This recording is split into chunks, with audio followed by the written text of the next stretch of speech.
Shirt show. All right, let's go. Shirt show! Talking shirt! Shirt show! Talking shirt! Shirt show! Talking shirt! Shirt show! Shirt, man! All right! Episode 142 of Shirt Show! We're talking with Johnny Cupcakes from Massachusetts. Let's go! You red hat today? Look at you, black hat. Hey, we're recording. Can you hear me? Check. My back is doing its thing, but somebody sent me something. This collagen peptides. I'm like, peptides, what? yeah. Why it is peps this up your titties? I mean, Joanne's gonna really appreciate this. Right. She had those long doorstop nipples that just hang down. Christina, thank you. You know how I'm talking about being a grandmaster? Mm-hmm. Got me. Joanne got me this. Does the top click back and forth? Yeah. So watch this. See that? So it's a chess clock. Real quick though, because I know nothing about chess. What's the point of that? Is it just to see like how long it took somebody to move? Do you think I know anything about chess? How's the Bip Fest? Is it is the hardest bip I think I've ever experienced. I'm so thankful that like I don't have debt because like we're just fucking chilling. Like it's good though. Like it honestly feels good. Like today I think I texted you earlier. Like I cleaned my desk and like I organized some shit in my office and then like saw Tony on Sunday and then we ended up going or not Sunday on Friday. And then we had breakfast at the diner and he was like, hey, I've got this customer that has this like this marijuana processing facility. It's like the first one in New York or something. It's just this like beautiful, like brand new building. And it was insane, like the amount of like science behind. That's what blew me away the most. I was like, in my mind, some dude making weed gummies. It was like some guy in a house like pouring into like an ice cube tray or something, like making shit. It's like, no, it's like crazy like labs and like everything has to be like tested a million times and like. Yeah, you just described like a scene of Breaking Bad. Like they're in a van. That's what I thought it would be. But no, it's like super. This dude, everyone we met there was like crazy intelligent. And like, I mean, that's what they were passionate about, obviously, was like the cannabis scene or whatever. But it was just like, it was crazy to see.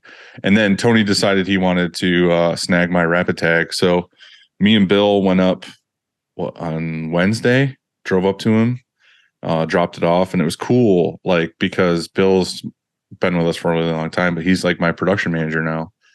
And it was cool to be like, hey, let's go to a shop that like I, talk to all the time and respect. And, you can see how they run things. And it was really cool to like bring him back. And like the difference between the 2-hour car ride up conversation and the 2-hour drive back conversation was just like how inspired he was to like tweak things and do things and whatever. So, and you mainly probably talked about where people shit behind Tony's shop that he has on camera. I was like, if someone's gonna shit at our building, like this is where I want it to be. But no, it's been, that's why I was saying about the bippage is like it's been really good for just like inspiring things and like figuring things out. And we've done a lot of processing here with like how we're gonna run things this year and like dealing with the stuff from Kevin Baumgart as far as like how we're gonna go about it this year. So like I said, it's been nice. It's been not nice money wise as far as coming in, but like as far as like morale here and just figuring things out and getting things situated for like the rest of time, it's been really good. I wouldn't say like the beer's flowing like wine or anything. It's not super slammed, but we've got some orders. One is a radio station, a fundraiser. We do this every year, and so that's here, which is really great. And then there's just some normal like an uptick. And, I heard that a lot of people were getting a lot of quotes, but they weren't really converting to orders that are. And we kind of have that some going on too, I guess. But there have been some decent sized orders. And so, nice. And then also the most encouraging one is that one of the brands we print for, who has a national, I guess, international presence, they haven't ordered anything for like 3 months. They kind of pumped the brakes and paused, and they gave us their first order of the year. Showed up on I think 2 days ago, and so it's here. 3,000 shirts. So the thing that everybody wants to know though is your last week. There's that too. Your Sunday of last week. Well, for the people that don't know, you printed the Kansas City Chiefs Super Bowl merch? How it worked is we had pickups at 12 a.m., 3 a.m., and 6 a.m. We were supposed to have an 8 a.m., but we finished by 6 because, we print fast. Because you're the Kong, right? More so than we printed fast. It's just that people wanted to be fucking done. Like, like the best part about it was for me wasn't that you were posting, because I don't think you really posted anything throughout the night, like maybe like one or two, but Kyle was like progressively posting things like getting ready and oh shit, my legs hurt, like all night long he was posting stuff. Like, I would say that 3,000 shirts is the max you should do in a shift. A human being, otherwise you can't recover fast from it, especially if you add in the overnight factor. Like if you're to do 3,000, like get a good night's sleep, then come in at fucking, it's not like Wednesday morning at 10 a.m. you start printing 3,000 shirts. It's Sunday night at 10 p.m. Right. You print till what, like 6 a.m.? We finished we left here at 6:30. Yeah. One cool thing, one hilarious thing really is that, so I told you, how they have, you put a tracker on the pallets. Our first pickup was at midnight. Load the pallet on the truck, take the tracker, stick it to the pallet, and you're not supposed to turn it on, like activate it until like that's it. Okay, ready to go? Cool. So we activate it. So does the activating it let the truck driver know that your shit's ready?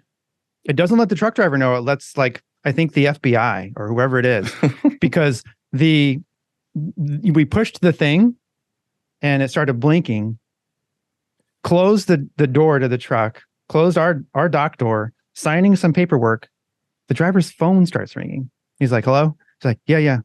Okay. He hangs up and he goes, they wanted to know why I wasn't moving.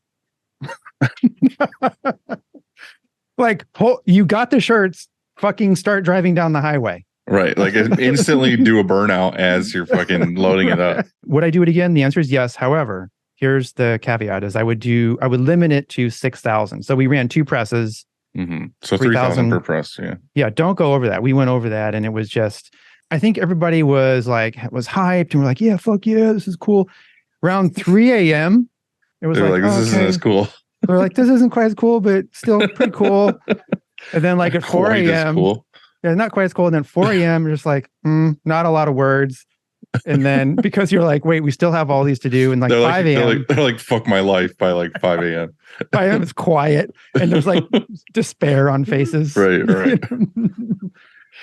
Because I don't know. I think that we did it again.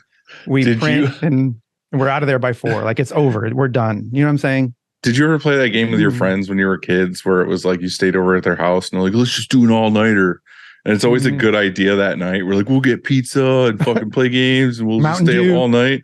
Right. Mountain Dew. And then you stay up, like you said, like that 3 o'clock mark is where you would be like, normally you'd be like, fuck it, I'm going to bed. But then like the 4, the 5, the sun starts crusting up. You're like, why? And then your dad picks you up at like 10 a.m. to take you home. And you're like, fuck my life. Why did I fucking... It's so but it was fun when you're a kid. It's cool. Yeah. Like we used to do that all the time, and it was the dumbest thing ever. Look at this thing. Oh, you're just trying to sell it to Johnny. I should have waited till he's on here and said, "Hey, my wife is trying to buy it. Make him feel bad. Make him fucking pity buy it." Right. So is that a yes? Is that we got a deal? You guys done? No. Frank. It all starts with a screen, and whether it is new stretches or restretches, Frank and his team do it the fucking best. Oh God, the best. To find out more, go to graphicscreenfashion.com, FFFFF, rank.com, or greatfuckingscreens.com. Cleaning screens is no fun, but EasyWay makes it funner. Their line of eco-friendly chemicals will make reclaiming screens a whole lot easier. Check them out at easyway.com. EasyWay.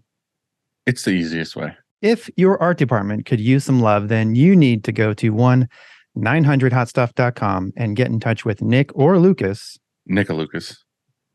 At Graphic Source and make them your source for production-ready digital art. I said a lot of source in there. I said source a lot. Sourcey source? Mm-hmm. That's okay, though. Sourcey sauce? What's that? Is that a thing? Yeah, sure. It is now. Well, apparently those guys have some sauce too. It's for your wing sauce. Yeah. Yeah. Yeah. So Graphic Saucy sauce. what's cool about that is you get like a month's supply every month with the plan. Right. They'll do your art and then they'll send you Mhm. Graphic Saucy sauce for your chicken wings. They're great. They're great people. That's why we love them. Next, we have Chromoline. And you know what? Choosing the right emulsion for your shop is complicated. And that's why we love Chromoline. Joanne, please quit making copies over there. You're doing a great job, but it's just Dad, Andy. It's a little bit distracting. And now she's stapling stuff. I would have loved it way more if you just full on yelled and like threw something. Definitely need to go to chromoline.com to watch Kev's vids or contact him on Instagram at the Emulsion Guru and get the answers you need. All right. So quick story. Me and Andy were in Long Beach. We were a lot of places. We were a lot of fucking places. And then January was a blur because we recorded all of them December and everything else and whatever. We really wanted to partner up with somebody else that was kind of in the space of like the transfers and all this other stuff. And found ourselves at all these shows we kept hanging out with the Howard people. A lot of good people there. And we called each other after LA and we were like, hey, we should really contact Howard and see if they like want to do something together because we really like them. I did some testing on some new stuff. I was like, hey, send me your new stuff. Like I want to see what I don't use and whatever. And some of this stuff is so fucking cool. Like I never know. There was like this glow in the dark one that was really cool. They have these digital ones. They're like hybrid screen printing with digital top colors. Those are really awesome. And then the one that really blew me away though was the puff. Like you can't see this if you're listening, and you probably can't see this on YouTube, but it's just like such a good uniform puff. But like there's small detail in here and these like flower things, and they're like not smushed together and everything. And you don't have to worry about like, I don't know. It was just so easy. Like when I got done with it, I was just like, I don't want to screen print puff ever again.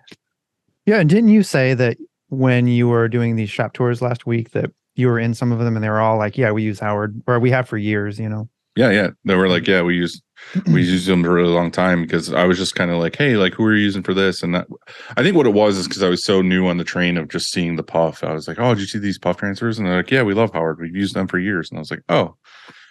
And that was something when we asked them, we're like, what's some like info we could talk about on the show? And they were like, yeah, we've been around for like 21 years. And, we have, same day service. So like if you get it in before 11 a.m. on single color transfers, like they'll get it out that day. And I was like, holy shit. So we're just happy to have them. We are chatting with Johnny Earle, also known as Johnny Cupcakes from Boston. I think I said that wrong. Yeah. Boston. Look at this man. Hey, what's up, guys? What's happening? How we doing? Better now. You guys have great radio voices, I tell you. Hey, thank you. Yeah. Like this one. Hey, Johnny. Do that the whole time. What's going on here with this sickness? You got hit with the old children sickness? Yeah, I live with 10 people, so once something gets in our house, it kind of makes its way around. And that's like enough people too, where like the first person gets sick and then they get sick again because by the time they get better and it makes its way around. Yeah, I'm surprised we don't have stronger immune systems, but right before the pandemic, my wife and I thought it would be cool to buy a house with my wife's twin sister and her husband and their kids and our kids and my wife's parents. And it makes the days go by with a lot of color. We've got, we take turns dropping the kids off with the minivan, but usually my in-laws really help out. I think it was Scott from King Screen in our text said that he was at his kid's Valentine's Day party and some other kid in the class like wet coughed in his face, like directly in his face. So he was like, hey, nice knowing you guys. Yeah. It's we've experienced it all, but I feel a lot better. Thank you guys for being flexible. Yeah, no worries. Of course. Love the show. Love the branding for it. I feel you're filling a void that used to be here with when empties and minties were around. And thank you for having me. I know I'm not a printer. I have a long-standing T-shirt brand, but appreciate you guys for having me on because, I think if you get a few more brands on too, you will fill that void even more. Yeah. I feel like it's just you guys and like T-shirt forums. Rodney at T-shirt forums are the two communities Where everyone that people- hangs out. Yeah. Yeah, and I mean that was the fun part is like back then for like the MT stuff, that was like where I hung out. That was like the go-to to see, all these designers talking shit to each other. And then just everyone was kind of like collectively, I don't know, like on the same page. And then I feel like when that went away, it was like dark times for a while. Yeah. No, I love the simplicity of that website too. Yeah, miss it, but yeah, thank you guys. It was cool to see your setup too at the you've taken it on the road a couple times, right? Yeah. Mm-hmm. How's that? It's fun. It's good. It's weird because like, before shirt show stuff, going to shows, it was always like, oh, you had time to like go see everything at the show and hang out with all the vendors and everything else. And now that like we do it live, it's awesome too. But it's like the last 2 times we did it, I feel like we barely saw any show because we were like trying to do our own thing and then end up hanging around the booth and talking to other people. And it's like, oh, I don't even know what happened at the show other than what was in our little bubble. Yeah. And I think the next progression is we need a speaker, because here we are, we're having this interview or we're talking, shooting the shit with other shops or ink manufacturers or who knows who it is. And it's just us though. Wouldn't it be cool? Because people kind of gather around and say, what's going on here? And they can't hear us. And so I think the next thing is we get a speaker. We'll see. We're learning as we go. But what first off, what I noticed about you right off the bat is that we posted that, I don't know when it was, a couple of days ago, we posted on our Instagram, we said, hey, anybody have any questions for our next guest? And there were a ton of people that commented. But what I noticed and what I thought stood out was that you also commented. You engaged with every single person that commented. And the best part about that, though, and we've had this before when we post questions for the guest answers the questions in the comments. And I'm like, stop answering the questions because we're going to do it on the show. And you were like, I'll answer that one on the show. Yep. I'll answer that one on the show. And I was like, thank God. Thank you for like saying that. Yeah, no. I want to, I feel like, I don't know much. I really don't know what I'm doing. I don't know what I'm doing tomorrow. End of podcast. None of us do, honestly. We're just kind of figuring it out as we go. That's for sure. But I would say the one thing that I think I'm good at is keeping that line of communication and transparency open with my customers and with people who are just curious about the brand. And I've always made time for that. And I think that's why when I travel, sometimes I'll post on social media. I'll say, hey, it's Johnny. I'm going to be in San Francisco. Meet me at this pizza shop and I'll treat you to lunch if you show up with a Johnny Cupcake shirt on. And I'll think, 5 or 10 people will show up and over 100 people show up. And then we bring everybody to the park because we can't fit in the pizza place and we I feed everybody pizza. So I just love doing those meetups. It is a very low cost thing to just say thank you to the people who support you. You don't get that interaction all the time online. So when you can do it in person, it's super helpful, and you can learn from them too. You can learn firsthand what they want, what they don't want, any new products they want to see. I love that. I love that stuff. I've done a few tours too. We did a Johnny Cupcakes. We called it a suitcase tour. And I drove around the US and did a pop-up shop in 33 cities in 6 weeks. And each pop-up shop, we sold limited edition t-shirts out of vintage suitcases from the 1950s. And then I did it again a couple of years later, and we called it the Coffin Tour. And it was around Halloween. We set up every pop-up shop like a haunted house, and we displayed the shirts inside of coffins, coffin guitar cases. But when we did, we've done a lot of different themed events, and one of my favorites around Halloween in Boston. I've gone as far as releasing T-shirts with fake movie titles like Count Spatula or Rise of the Two-Headed Zombie Chefs. And we'll make movie trailers for movies that don't exist. And they will look so legit. You know, we'll work with real special effects people and to build up hype and excitement for this T-shirt release. We'll release the shirts at nighttime. We'll close our store early, so you have to go in the dark to get these Halloween-themed shirts. And then we'll have a costume contest, which helps build a community around the customers. And even if somebody wasn't, you know, excited to go get a shirt or they didn't care about the brand, they'll still go and support their significant other because they might win something. We'll show movies in the windows. I'll rent out a popcorn machine. Didn't you show up in a coffin or something? Yeah, I rented out a real hearse and a real hearse and a real coffin from a creepy guy on Craigslist for $220. And that $220 spent got us what I felt like was over $1 million in free advertising, because Channel 4 News came and they did a 20-minute segment on the brand of, you know, why is there a real hearse and a real coffin in front of a bakery that doesn't sell any food? And, you know, so I love stuff like that. We've done, you know.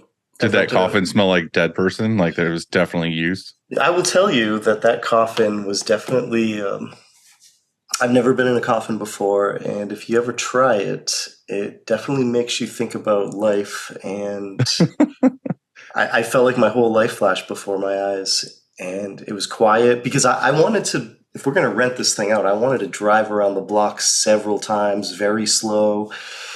I had a decal made for the back of it that said Johnny Cupcakes, the Undertaker Baker. And it was scary in there. And when I got out, was it comfortable? It was comfortable. I had somebody else's hair on my shirt that I've never seen before. So I don't know if they read things or what. And I've been hearing voices in my head ever since I did it. Right. I have so many questions off of just what you talked about right there. But I think, like, how much does all of that stuff, like meeting up at a pizza place and treating everybody to pizza, engaging with, you know, like you did with the post, engaging with people on your socials, how much does that, for you anyway, play into building your brand? You know, I don't think about it. It's not a strategy. It's if just somebody's asking something, I naturally just want to answer them. You know, I will think about it when you ask a question, or if somebody brings it up, I'll be like, yeah, I guess that was a good idea to do. But, you know, if I'm on the toilet, if I'm brushing my teeth and it just takes 10 minutes, 5 minutes to hammer away at answering some questions, I'm curious about Right. these people who are still into the brand, or somebody that bought their shirt forever ago, or someone that met their best friend or significant other, or started their own company through, you know, buying these T-shirts and seeing the importance of details. Yeah, I don't know. You know, if I did have to draw a correlation, I would say my parents, as a kid, they used to dip my dad's work boots in baking flour, and they'd make footsteps from the chimney to the Christmas tree on Christmas Eve. And that little bit of magic, I feel like I want the world to feel. My mom would lie to me, and she would tell me we'd have to go run errands, and, you know, an hour into the drive, I'd see a Ferris wheel. And she would lie to me to make the surprise of taking me to the Topsfield Fair, the carnival, that much more magical. So for better or for worse, I feel like I have to, when somebody buys a shirt, I want to give them a vintage New Kids on the Block trading card. I want to write a note on their package. I want to throw in some free candy or some stickers, or, you know, I don't know, that stuff. And there's definitely been times where I haven't been mindful about the business aspects. You know, I don't know that I'm a business person. I just, you know, it wasn't until I married my partner, Katie, she she's an auditor, or she was an auditor, and she would ask me very difficult questions. And, who is that person, and why do you pay them that much, and how do you know they're doing what they do, and how do you hold them accountable, and how do you know your idea is going to work, and did you think about this and this and that? And she would turn down 99% of my ideas. And at first I would be like, why can't you just love me for me? And then I realized after 24 hours that she's the only person that loves me enough to ask me these really Right, to tell you the difficult truth. questions. And and I, she would see things years ahead. She would know if somebody was going to steal from my company. She would know if something wasn't going to work out. So now when I come up with an idea, I hear this little Katie voice in my head, and I kind of build my scrappy business plan, and I do my monkey math a little bit tighter. And but yeah, I really, it's been 22, 23 years of selling t-shirts full time, independently, no wholesale with the shirts, mostly direct to our customers. And I mean, there are days where I'm like, I don't know, are we going to run out of ideas this year or tomorrow? Right. Or Yeah.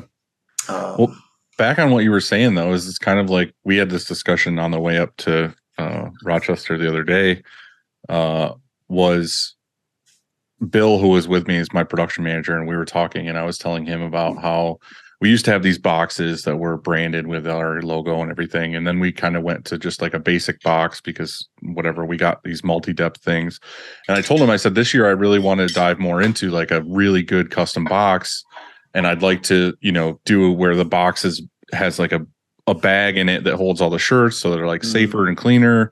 And I also want to throw in like goodie bags and like all this other stuff, like what you were talking about, putting that in there. And I told him, I was like, you got to think when you order a shirt or something online. Yeah. Me personally, the first thing I do when I pull the shirt out, say it's like some, I don't know, some clothing line I like, pull the shirt out. The first thing I do is I'm like, where's the like stickers and the postcard and like the fun stuff that just gets thrown in.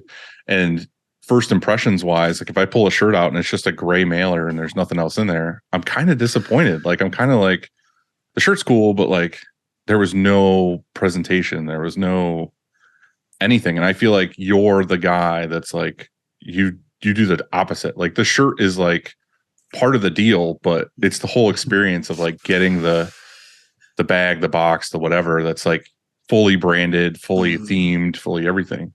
I appreciate that. Yeah, for me, I feel like we sell memories, and the merchandise is the byproduct. So the special events and the nostalgia and the virtual, digital, or in-person high fives, just, you got to remind people that you're a human too, and you have to remember that your customers are human too. And, I feel like when you send out a t-shirt in the mail, you have so much opportunity to make that person smile, to make them surprised, to make them scared, to make them laugh, to make them understand that you are different from all these other people. And even if it's just a piece of tissue paper or deli paper or screen printed scrap paper that you can put your story on, and that you could put some facts, some highlights, some of the organizations you support, feature some of your top customers. Just anybody can make a shirt, anybody can screen print a shirt. So the things that cannot be replicated from what any of us do is our history and our personality. And I think any chance that we can remind people of our story, or show them that terrible haircut we had when we were 9 years old, or tell them what our first concert was, or share, that Deftones are the best band in the world, anything like that you can do, they're going to build this profile about you. And if you don't do that, there's really no context. I know when I personally was trying to buy, my t-shirt stores, they smell like frosting, they look like a bakery. We display t-shirts in refrigerators. You buy a t-shirt, we pull it out, we package it in a lunchbox and pull it out of a smoking oven. When I was buying those refrigerators, everybody was selling the same refrigerators. The websites looked the same. barely anybody telling their story. I know I bought a bunch of my equipment when I first opened my store, my t-shirt store, from a father and son company, because I learned that little line that they were a father and son company made me feel like I was not feeding this corporate monster. It made me feel like there was another person on the other end of the phone.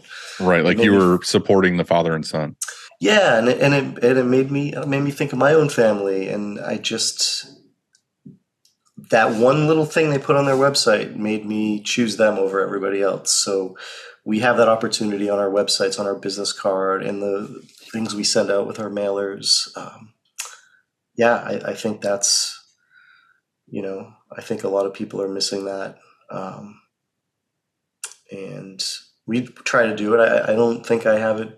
I don't have a lot figured out, but I think the packaging and the standing out from a sea of companies. I think you do it really, really well. So I'll toot that. Yeah, Dylan, how do you think you do, like telling your story? Do you think you do a good job at Upstate? I feel like I could definitely do better. I feel like the people that come here end up talking to, and we've said this before, I think that when they come here and talk to us, it's a smaller group of people that manage the office. So when they call, they always end up talking to the same person, or they're looking for that specific person. It's not like they go on hold and they get the next available person. It's like whoever that customer is usually dealt with the same customer person for forever. So it's like, they're coming here for their friend or their hangout or talk. Like we have customers that come in that want to order shirts, but they stay here for like 4 hours just because they're shooting the shit in the office. You know what I mean? Yeah. And they bring coffee and we hang out and do whatever. So I don't know if it's necessarily story, but I feel like it's more vibe of like, they just want to hang out and do stuff. But I think you do even before this show, you did a great job. Like I went to Binghamton, New York to give a talk out there on entrepreneurship, and I never been there before. I've never heard of the place. It seemed pretty desolate when I got there, but this nice little teddy bear guy came over and was like, "Who prints your shirts?" And did you notice that thing on that shirt isn't right? And have you ever thought about printing your own shirts? And you were very helpful, because for a split second I was like, maybe I should print my own shirts. And then later on, I reminded myself that success to me right now is not thinking about anything extra, is saving space in my mind to just not be overloaded. And I don't want to manage any more people. I don't want to, it's tough.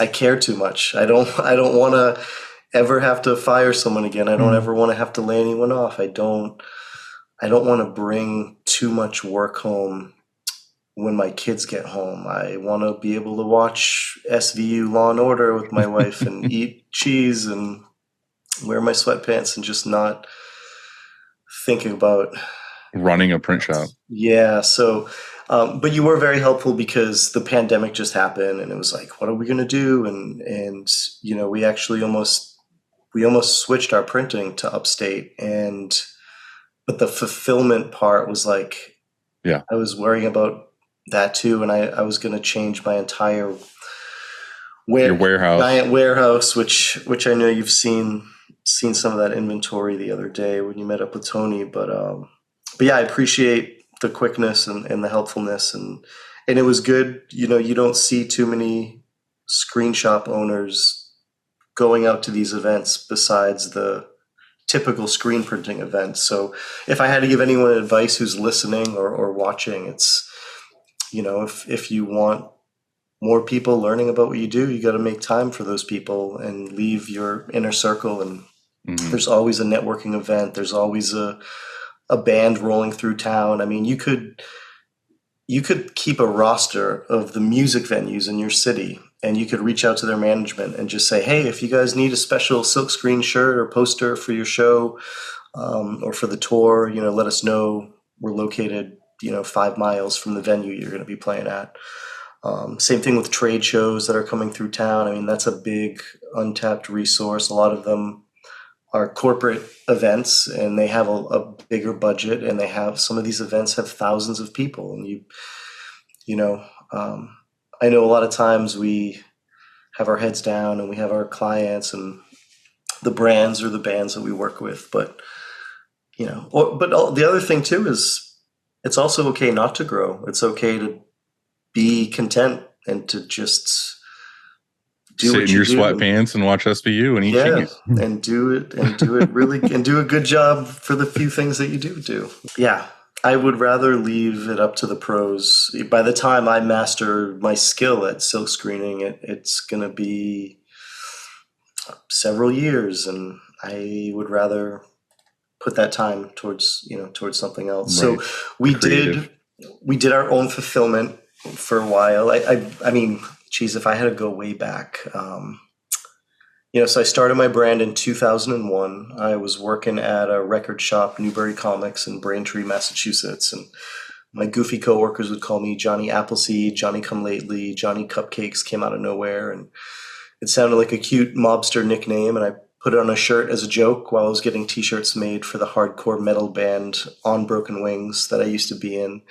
And when I wore that shirt to work, all of these slightly miserable customers that never made eye contact with me started laughing. And what's Johnny Cupcakes? Is that a bakery? My cousin's name's Johnny. My friend loves to bake. And I began poking fun at pop culture, replacing pop icons with cupcakes. So I'd see these tough guys with their skull and crossbone shirts, and I would say, I'm going to put a cupcake there, or the Statue of Liberty holding a cupcake instead of a torch, or Marilyn Monroe's beauty mark I'd replace with a teeny tiny cupcake. And it was this, there weren't too many brands. I mean, I remember Paul Frank. I remember this brand To Die For that was run by some dudes in the hardcore scene. I think they had a screen printing shop in Huntington Beach. There was this brand Rocket that was around a couple years later. They started coming on the scene. But anyhow, I was making more shirts, selling them out of my car, my lunch break, or after work, and that kept picking up. But I was getting them printed at a small screen shop called Rainbow Screen, 331-5252. I'll never forget the phone number. This guy, Bobby DeRosa in Weymouth, Massachusetts. I had to get an internship in order to graduate from the South Shore Charter School.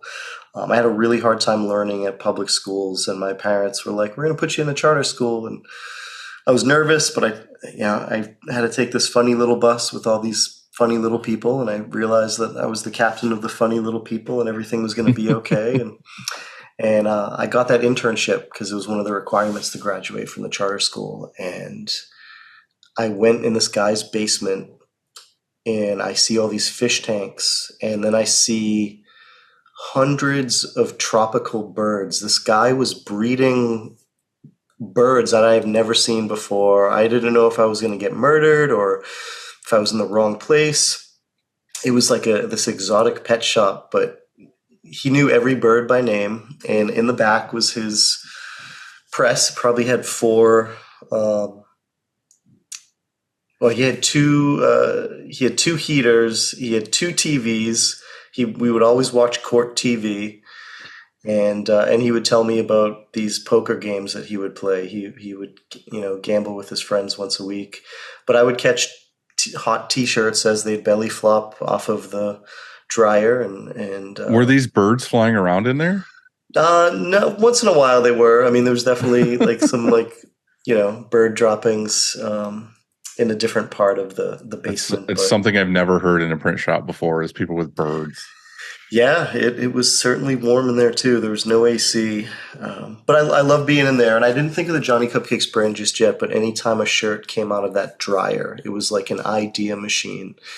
And what I loved about it is he would print on anything. So I would go... I'd go to, there's a place called Ocean State Job Lot, and there was a place called Building 19, which they're kind of, they sell like leftover merchandise from stores that went out of business. So I could get 20 extra large soccer jerseys, and I could say, hey, can you print something on here for my band? Or can you print Johnny Cupcakes windbreaker or a track jacket? And I love that. Were you the guy who ordered merch for On Broken Wings? I was. Was that your role? I was, yeah, I was in the beginning. I was when I was still in the band.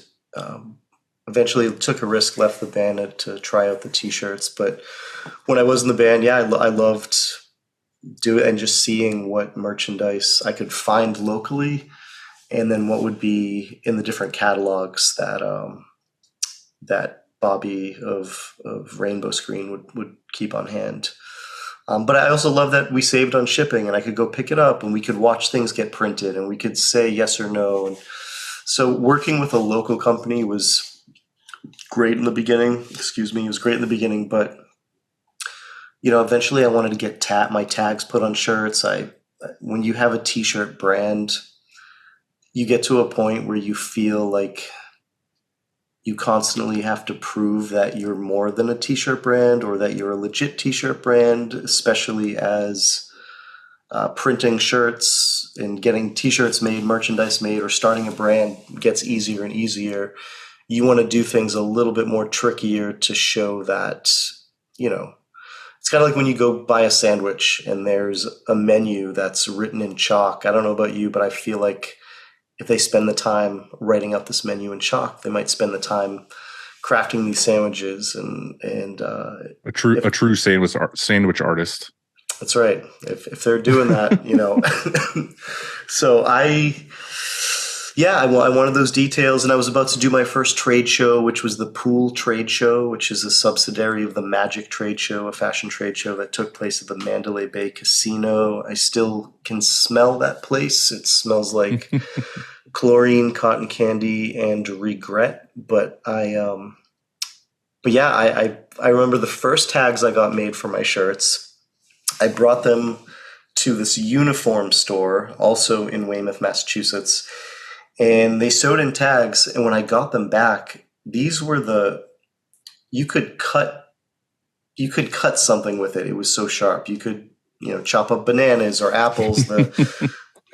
I don't know what they used. Something that would feel really good on the back of your neck. Oh man, this was terrible. So then, I would ask around. I remember emailing Upper Playground and a few brands, and it was still kind of a secret of where you could get tags made in the early 2000s. And I remember I was on Shepherd Ferry's street team, so I would, every season I would get a package in the mail, and my friend Elon and I would dress up like ninjas, and we would climb billboards and wheat paste obey posters up. We didn't do it too long. It was definitely frightening, but we had a blast doing that for a little bit. But Shepherd Ferry's wife, Amanda Ferry, she answered some of my questions through email, and I'll never forget that, because it was like crickets. Nobody was replying. My neighbor worked at a place called Apex Apparel in Scottsville, Kentucky, and they were printing shirts for, I think, Fubu and Mecca and all sorts of brands. But they did tags, and they could get tags made that did not cut your neck. So I flew out to Nashville, and I got a ride with my friend Stacy to Scottsville, Kentucky. And I started working with Apex Apparel for a little bit.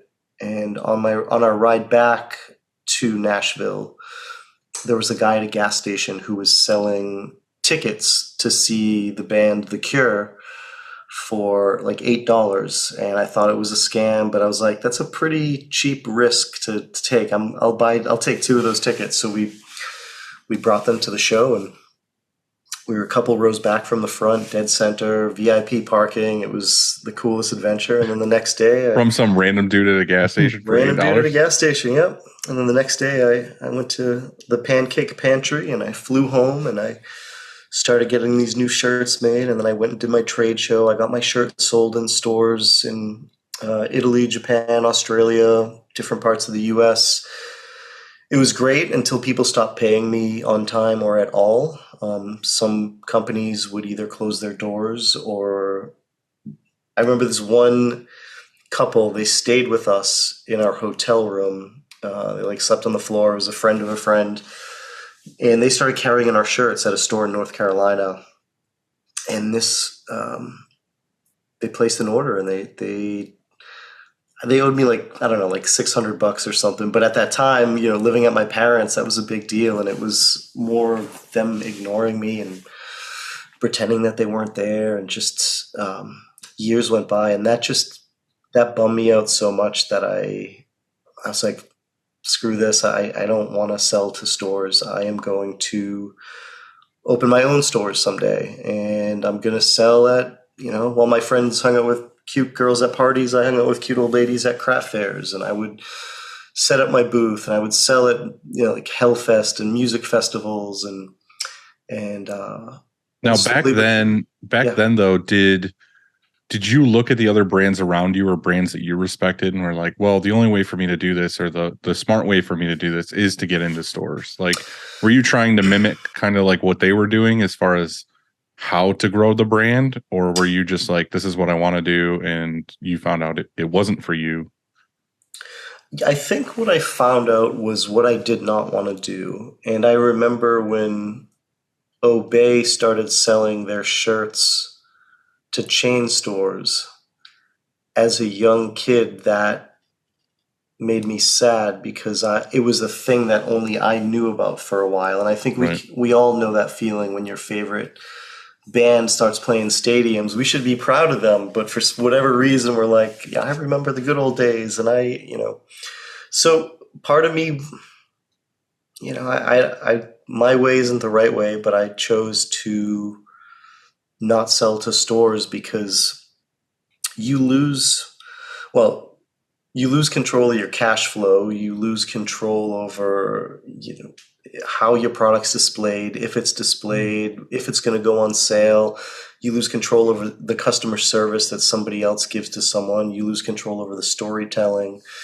So Yeah, there's no way the customer's going to have that experience that they do at your store. You know, walking into that store, there's just no way to recreate it. They're not going to make their store smell like frosting. And I don't know. I mean, maybe it is worth doing with some stores. I don't know, but I think more of like a pop-up like you're doing currently than to do like the all the time thing. It's just a lot of time. It's just like printing your own shirts and having a brand. It's a lot of time that goes into managing these stores. So you know, I would do it if it were a collaboration and it was a special edition shirt. And you know, I've gone back and forth trying it, but it always comes down to not really wanting to do it. And you're fighting for shelf space with so many brands, and the people that you talk to at these companies are changing positions. And the thing that boggles my mind with the stuff that you do, and even back then, like, did you have like a team of people that helped you brainstorm these things or put these things into play? Or were you constantly just like, this is my idea thing? So when I started my brand, I was designing shirts on what's the name of it? What's the most basic program? Microsoft Paint. MS Paint. I designed like some of my first shirts on MS Paint, and I would ship them. I'd be at the post office clogging up the line with filling out my international slips. I would be at the shows selling the shirts. I'd do the customer service. And then a couple years into it, I started realizing what I'm good at. And I think what I'm good at is the ideas and making something more than what it is. So how else can we sell a t-shirt? How can we make it more than a shirt? What's the story behind it? The packaging, the special event? What's it going to smell like? Is it going to glow in the dark? Are we going to have a scavenger hunt? And then I started, you know, so I remember I hired my first employee, which was a customer who lived maybe 2 miles from my parents' house, and he'd meet me at the corner of the street and buy shirts out of my car. And he would come over to my parents' house and fold t-shirts. And then PayPal was still pretty new, and people were skeptical of putting their credit card information online. And if your website didn't look legit, and my website did not look legit. So I remember working with Merchline, Nate over at Merchline, great guy. And Nate, all I wanted from Nate, I didn't even need them to screen print our shirts. I didn't even need him to fulfill our orders. I just wanted him to process our orders on their platform and host our online shop. So I did that with Merchline for a little while, and him and I would chat on AOL Instant Messenger. And and then after I outgrew that, we started processing our own orders. You know, sometimes I'd have to type them in the credit card machine, and if my sister's boyfriend called the house before we batched out, everything would get erased. So then there was a thing called we called it the knuckle buster, and it was like these carbon copies that you'd fill out at craft fairs. Yeah, and that. So again, we'd have to type in the numbers for those, but kept growing. You know, my dad helped build up the attic for me for Christmas, and the other half of the attic for my birthday. And it was 110 degrees up there, and splinters. I would hit my head on the slanted ceiling up there, and it would almost make a reggaeton beat every time I'd be searching for t-shirts to fill. But it was exhilarating getting orders from places that I had never even been to. Now, I used to, and I just made a note last night, I want to do this again, but I used to ask our customers at checkout where they heard about the brand from. And that simple question helped me learn where I should put my marketing towards, or it would help me learn about somebody who's been wearing our shirts, a band, a YouTuber, it was featured in a certain magazine. So I know we got a ton of orders from Alternative Press magazine. We got a ton of orders there used to be a fashion magazine called Nylon. And that was helpful. But yeah, and then, you know, my shirts would smell like cigarette smoke and marijuana from my parents, and our family cats would sit on all the t-shirts. So someone allergic to cats would get a shirt in the mail with cat hair on it, and I had to figure out packaging, and I had to move my operation down the street in an old converted boat garage, and it was $700 a month for rent, and converted into a storage facility, a t-shirt shop, an art gallery, a shipping space, and an event space. Now, back then, did you have another job, or were you straight up just doing straight up? I was in my band. So I was touring with my band. I would get paid like $5 a day as our buyout and free pizza.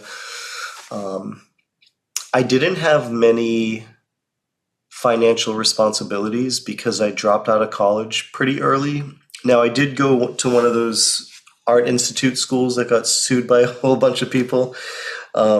So they did get a little bit of money out of me, even though I went for, I don't know, maybe a semester more or less. I went for music recording, and then everything I was learning, I started doing with my band. And my parents were really supportive. They said, school's not going anywhere.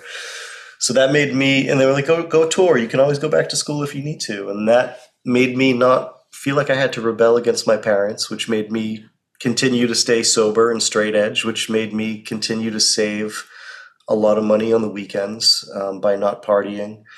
And anytime I sold 12 t-shirts, I'd take that money and I'd buy 24 t-shirts, 48 t-shirts, and were you accessories. Were you one of those bands that had the Unbroken Wings on part of the table and Johnny Cupcakes on the other part of the table? Sometimes, but sometimes I was also helping the band more than our record label did. And then at one point, I started employing some of my bandmates when it blew up. But then I did samples and synthesizer in a metal band, and I felt like musically, I don't know. I wish I contributed more, because it's awkward when you're sitting on stage and just waiting for your part to come to press the button. You know, I much respect to Under Oath, but I don't have it in me to be that dude on the keyboards losing his mind. He looked cool, but it wasn't. I couldn't do that. I was short, and I had short Under Oath and Motion City Soundtrack, where like the keyboard guy is just like over the top, like throwing his body around and going crazy. It's like, dude, you're literally playing the keyboard. Like, Yeah, I mean, good for them. I just didn't have it in me. But I would sometimes. I do magic tricks on stage. I had this device that I could shoot balls of fire out of my hand like a superhero. But I stopped doing that after there was a venue. I think it was it in Rhode Island that got burnt down from pyrotechnics. So I stopped doing the fire magic tricks. I would bring other magic tricks on tour. But we got into a huge accident. Our trailer flipped over. Our trailer and van jackknifed, and we flipped over several times in North Carolina. We were supposed to be dead. Our van pierced the passenger seat. If we were a few more inches into the road, we would have been nailed by 18-wheelers. We had, before there were flat screen TVs, we had a giant TV in our van that went from the front to the back, with miraculously not hitting any of the 8, 9, 10 people that were with us. My butt cheeks were so bruised that they looked like a pair of eggplants, and I couldn't sit down for a couple weeks. I had to kneel in the van facing the seat with my head on the seat. So we were going to call it quits, and then meaning go back home, but we continued to play these last few shows in Florida. A drummer played with a neck brace, and it was wild. I loved it. I miss those guys. I still keep in touch with them, but I wanted to take a risk with the t-shirts. And after that, I was especially nervous. I just miss being home. It's a lot being on the road. I remember when the band Bleeding Through got in a terrible accident driving through Utah in the winter. That also scared a lot of bands. You got to put chains on your tires when you go over some of these mountains. But yeah, it was a blast. One of the questions someone asked on Instagram, and thank you everybody for leaving those questions on the Shirt Show Instagram. One of the best things I learned about being in the band was the DIY, do-it-yourself work ethic. So, passing out flyers, passing out demo tapes, demo CDs, and dealing with rejection in face-to-face with people, and really that compounding no, it really builds up something inside of you that makes you be a little bit more brave. And so my approach with my t-shirt brand, Johnny Cupcakes, is like, a lot of the brand is digital, but when I'm traveling, I'll bring a trash bag full of t-shirts with me, and I like to marry the digital world with the physical world. And I'll say, hey, I'm in New York City. I'm on the corner of this street and that street. I'll be here for the next 15 minutes. First 5 people to find me gets a free t-shirt. And I'll be like, is anyone really going to make it out that quick? In 9 minutes, screeching tires, somebody shows up, get the shirt, get the selfie, bam, bam, bam, 5 shirts. Then I moved to another location. I did the same thing around St. Patrick's Day. And we did a pot of gold cupcake and crossbones Johnny Cupcake shirt. And I would hide in strangers' bushes around Back Bay in Massachusetts. And I would take a selfie of me in someone's bush or hiding in someone's tree. And I'd do the same thing. And within 10 minutes, somebody would show up and they'd get their shirts. So I would give those shirts away for free. And to some people looking in, that sounds crazy to spend that much time giving away things for free.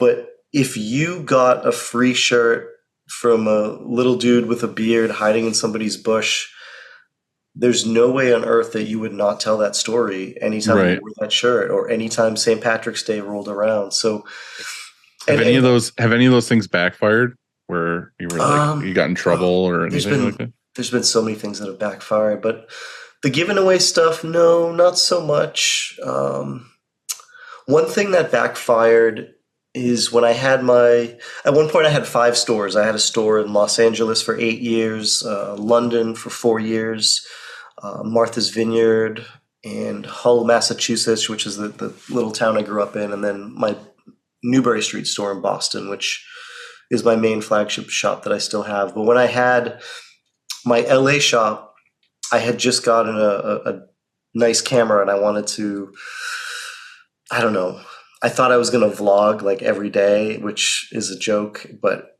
I got the camera, and the first video I made, I wanted to reenact somebody coming into the store being upset, looking for real cupcakes, because it happens a lot. And I called up a buddy of mine, a customer. His name's Garrett Warren. He's a really cool stunt coordinator from Boston, out in LA. He did all the stunt coordinating for Sin City, Avatar, Wolverine, Logan, tons of movie. Really cool guy. He's got a big eye patch, loud laugh. But he was a loyal customer of ours for a long time. And he's like, anything you need, Johnny, anything you need, just give me a call. And I was like, I called him up. Hey, I got this camera. I got an idea. Can you get, 4 or 5 stunt guys to, my shop on Melrose Ave in West Hollywood? And I was like, and also, do you know where I could buy fake glass bottles so we could have a bar fight in the store? And he's like, yeah, you got to go to Alfonso's, and it's going to seem a little sketchy, but you'll be in the right place. And I got the address, and I went to Alfonso's, and I got a giant like penny jar, and I got some glass bottles and whatever I could get. And then these guys showed up, and I was like, all right, here's the idea. Let's do this. You're going to jump on my back. You're going to knock some of the merchandise off and say, this is stupid. Where are the cupcakes? The store's called Johnny Cupcakes. Why do you got t-shirts? I don't get it.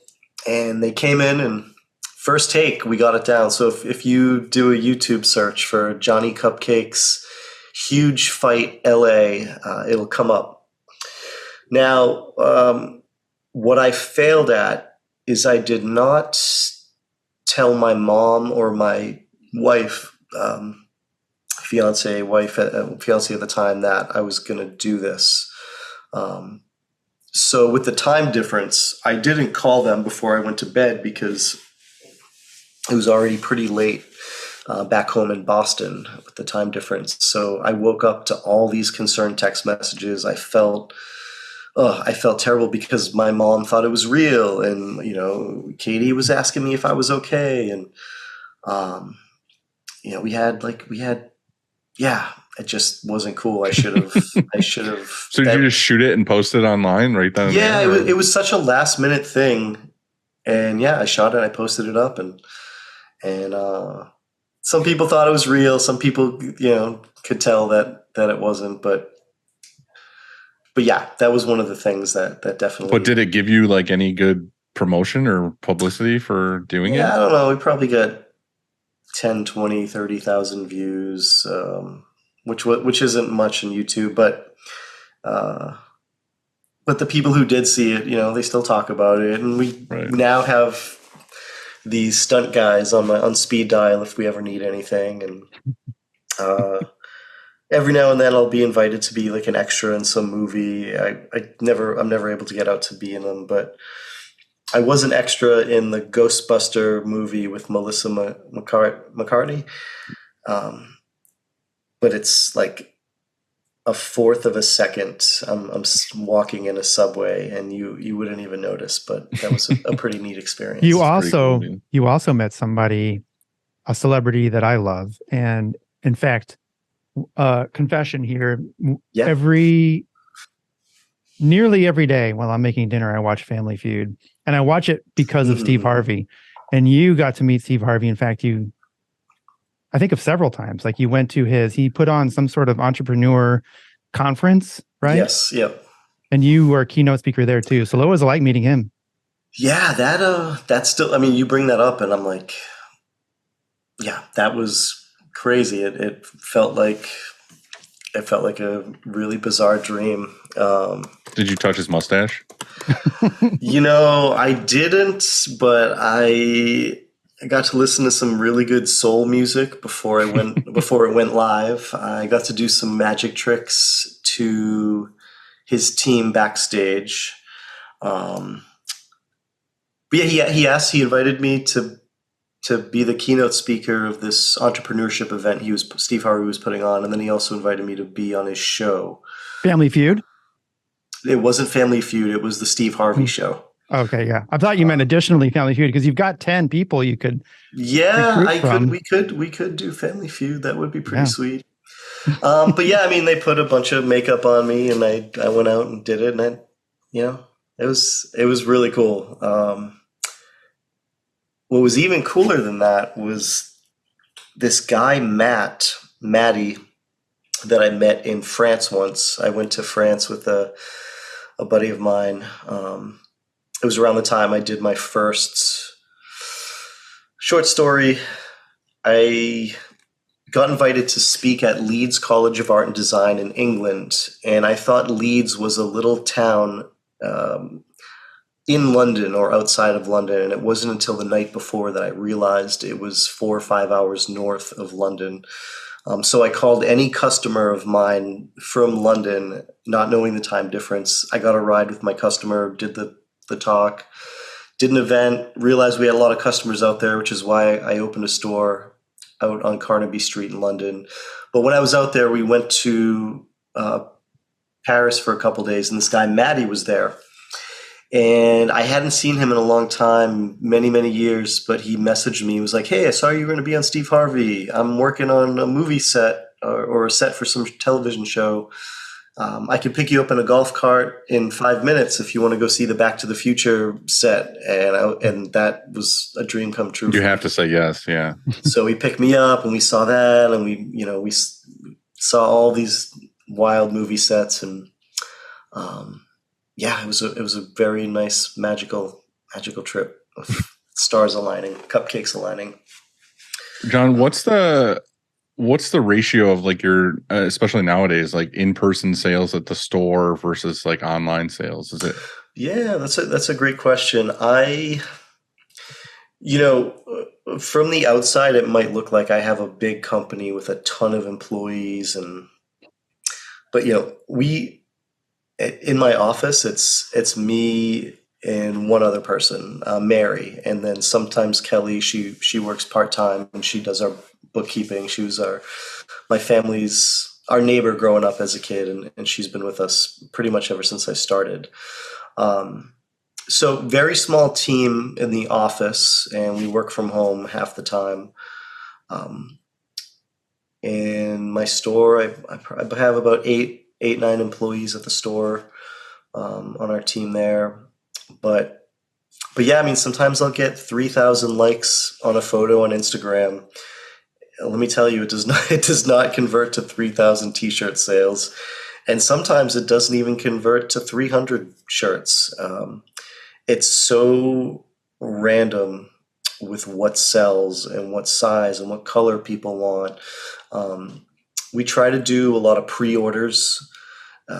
I love doing pre-orders. It definitely helps make calculated decisions. And if you don't get enough pre-orders, you could simply cancel the sale and refund the handful of people that bought it.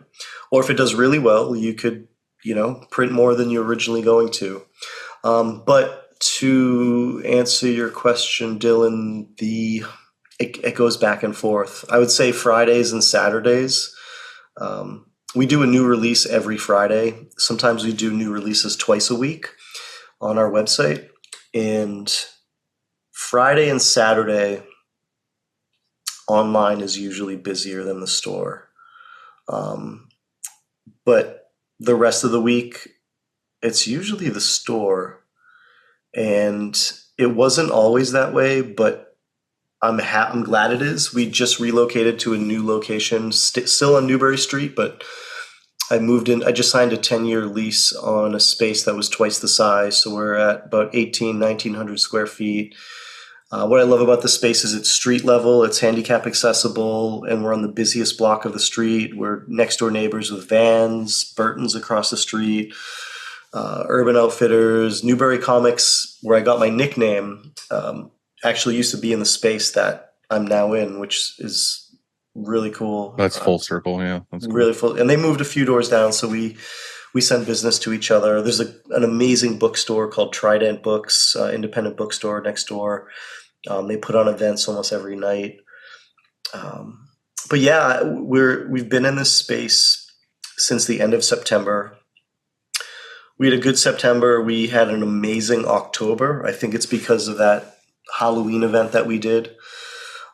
Sales dipped a bit in November and December. They were still good, but nowhere as close as what they were in October. And then I feel like the whole world is experiencing that, not just you. yeah, and then now it's like every year you just have to really rough it out for January, February, March, and you got to wait for t-shirt weather. You got to wait for longer sunlight. Just people are sad that it gets dark so early, and some people are still have shopping fatigue. Some people don't know where they're working. I mean, the good thing that happened to us with the pandemic was t-shirts became the new uniform, and people would work from home and wear shirts. So we do a lot of corporate gifting where we will design special edition Johnny Cupcakes t-shirts for other companies. So we'll make a culinary themed Johnny Cupcake shirt with, Tim and Susie's lawnmower company, or with this tech conference, or with so-and-so. Sometimes it's 100 shirts. Sometimes it's, 3,500 shirts. And that's always nice when those come in, because it's a new canvas we get to work with. 99% of the people, most of the time that get the shirts had never heard of us before. So it's almost like we're Fresh customers. Yeah, and we're kind of getting paid to market, and people are buying them at, close to full price. We'll charge we just raised our price to $50. So $50 a shirt. It includes our time and our planning. So we're going to treat it like a mini design agency, and we're going to sit down and, hey, what can we do with the shirt? We're going to pull one or two of our designers, our freelance designers, off of other jobs to focus on that for a little bit. And then that price will also include the printing, the shipping, and sometimes it'll include our pastry box packaging. And that's been great. Sometimes we'll do fulfillment too, and they'll reimburse us for fulfillment if it's a virtual event. I'd love to focus on that a little bit more at some point, because it's great when those come in. It gives us more breathing room to take the risks with making weird things. Like, we did doggy t-shirts, and I thought it'd be funny to make our own poo-poo bags. So we make poo-poo bags now, and it's our crappiest product yet, but we have a lot of those left over. We've done frosting scented pomade with the brand Suavecito, and we have a cool deal worked out with them where they sell them through barbershops around the world, and they, every quarter they'll send us a royalty check, but we can also buy our pomade wholesale from them to resell in our stores. We've done stuff with bicycle cards, and then we've also done collaborations and licensing deals with The Simpsons, with Hello Kitty, Power Rangers, Sesame Street, Marilyn Monroe's estate, and Ninja Turtles, tons of Nickelodeon properties. Are You Afraid of the Dark, Ren and Stimpy, Cat Dog, Rocko's Modern Life, Hey Arnold. So everything you like to watch. Everything I like to watch. But we also do parodies too. And I think when people are starting t-shirt brands, there's this confusion and a gray area when it comes to parodies and what's legal and what's not. And this percentage rule that doesn't really exist, but people talk about it like it does. Yeah, that was one of the things that a lot of people wanted to ask in the listener questions was like how close do you get with that? Like, do you get cease and desist? Do you have to get them out for other brands that are trying to copy your stuff? How is that? Yeah, no, that's a great question. I saw that on there too, and it's one of those things that I wish I saw an interview on a cool show like yours when I was starting to learn some of this stuff. But I'm trying to think of, my first. Well, like one of the things me and you were talking about when we were talking about printing stuff was like, you had to put certain things on your shirt in place so it was harder to counterfeit. Yeah, I mean, for our shirt, and then sometimes when we would do parodies, we have to be cautious. So from what I've learned, working with our trademark attorney that I've worked with for about 20 years now is, well, I've learned a couple of things. One, some companies have lawyers that they pay on retainer, and if they're bored and they want to go after you, they're going to send them after you, even if you did a legit parody. Because again, parodies and satire is legal. It becomes murky territory when you release something that is confusing to the customer. So for us, anytime I post something, I try to say it's like a pastry parody, or I try to say I try to have the name Johnny Cupcakes on it. So when you buy it, you know it's a Johnny Cupcakes product. We only sell through our own shops. We make a very limited quantity, so we're not, pumping these things out, and it's really our bread and butter. Our bread and butter is the shirts we own. We own the phrase "Make cupcakes, not war." We own the phrase "Do more of what makes you happy." We own the phrase "Cake dealer." We own the cupcake and crossbones.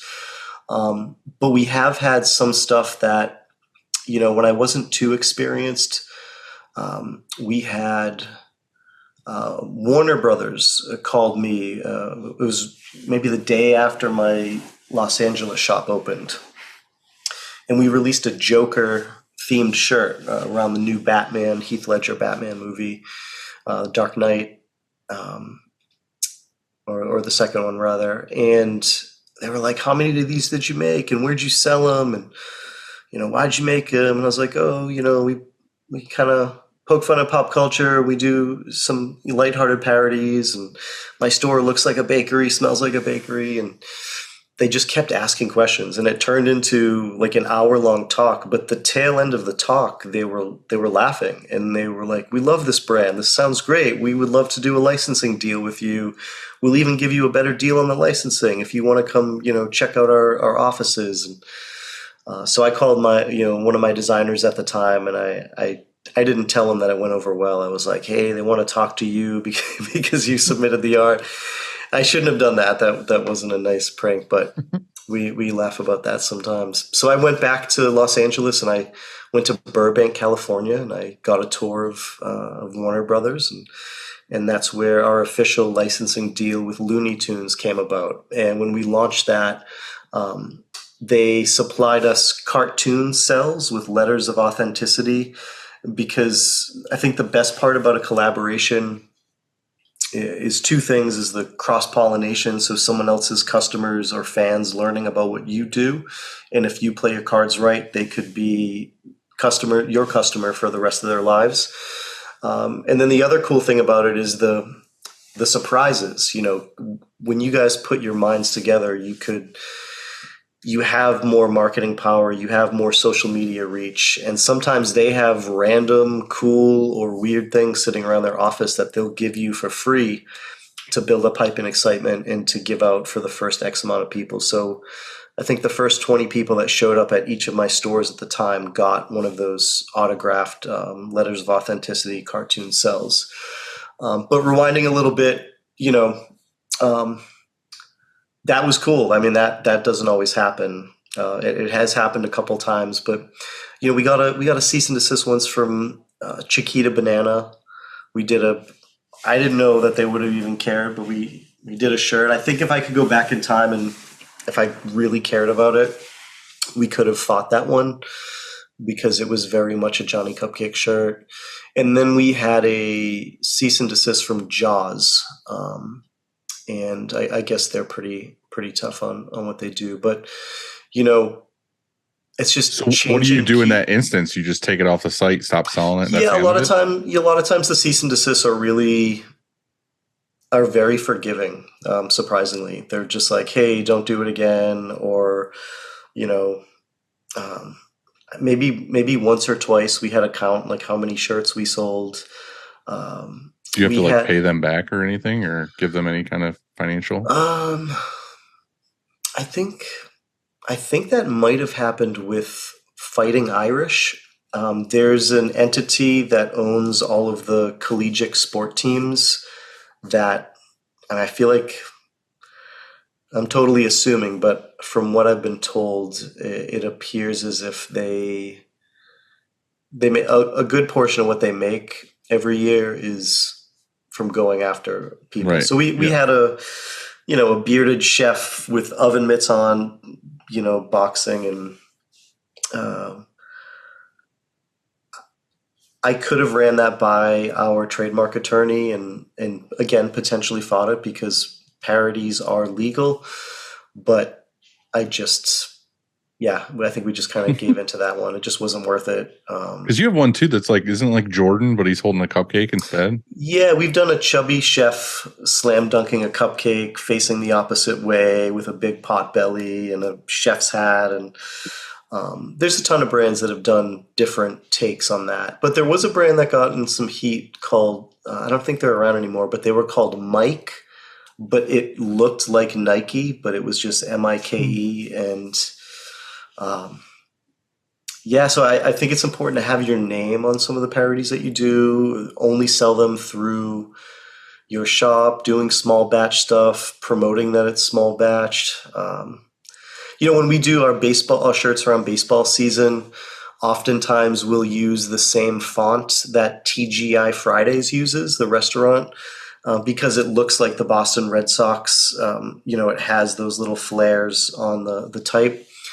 Or we'll do, the Cupcake and Crossbones, and we'll replace the bones with baseball bats, and we'll do Boston colors. So there's a lot of ways to still, ride the excitement of sports season or a championship game and do it in a way that's a little bit more you.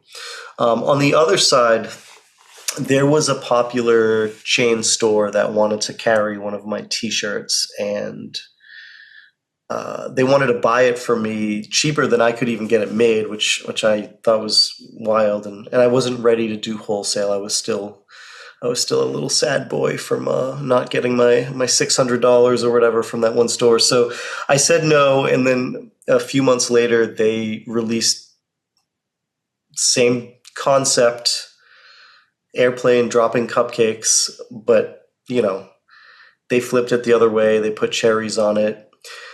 So it's weird. It's like parodies are.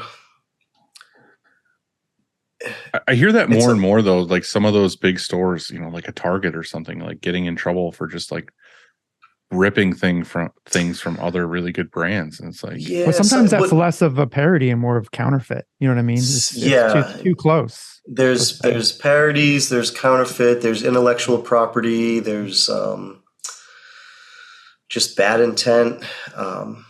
But with that, so it wasn't a parody on me because the world doesn't know about Johnny Cupcakes. If somebody walked into one of these department stores and picked up that shirt, there's not a funny, like, oh, that's a funny take on Johnny Cupcakes, because we are significantly smaller. Even though we might seem big in the T-shirt or silk screening world, we're still a very much an independent brand. I feel like they're just hungry for like fresh ideas, not necessarily like ripping on you. They're just like, that looks cool. We could sell that in our store.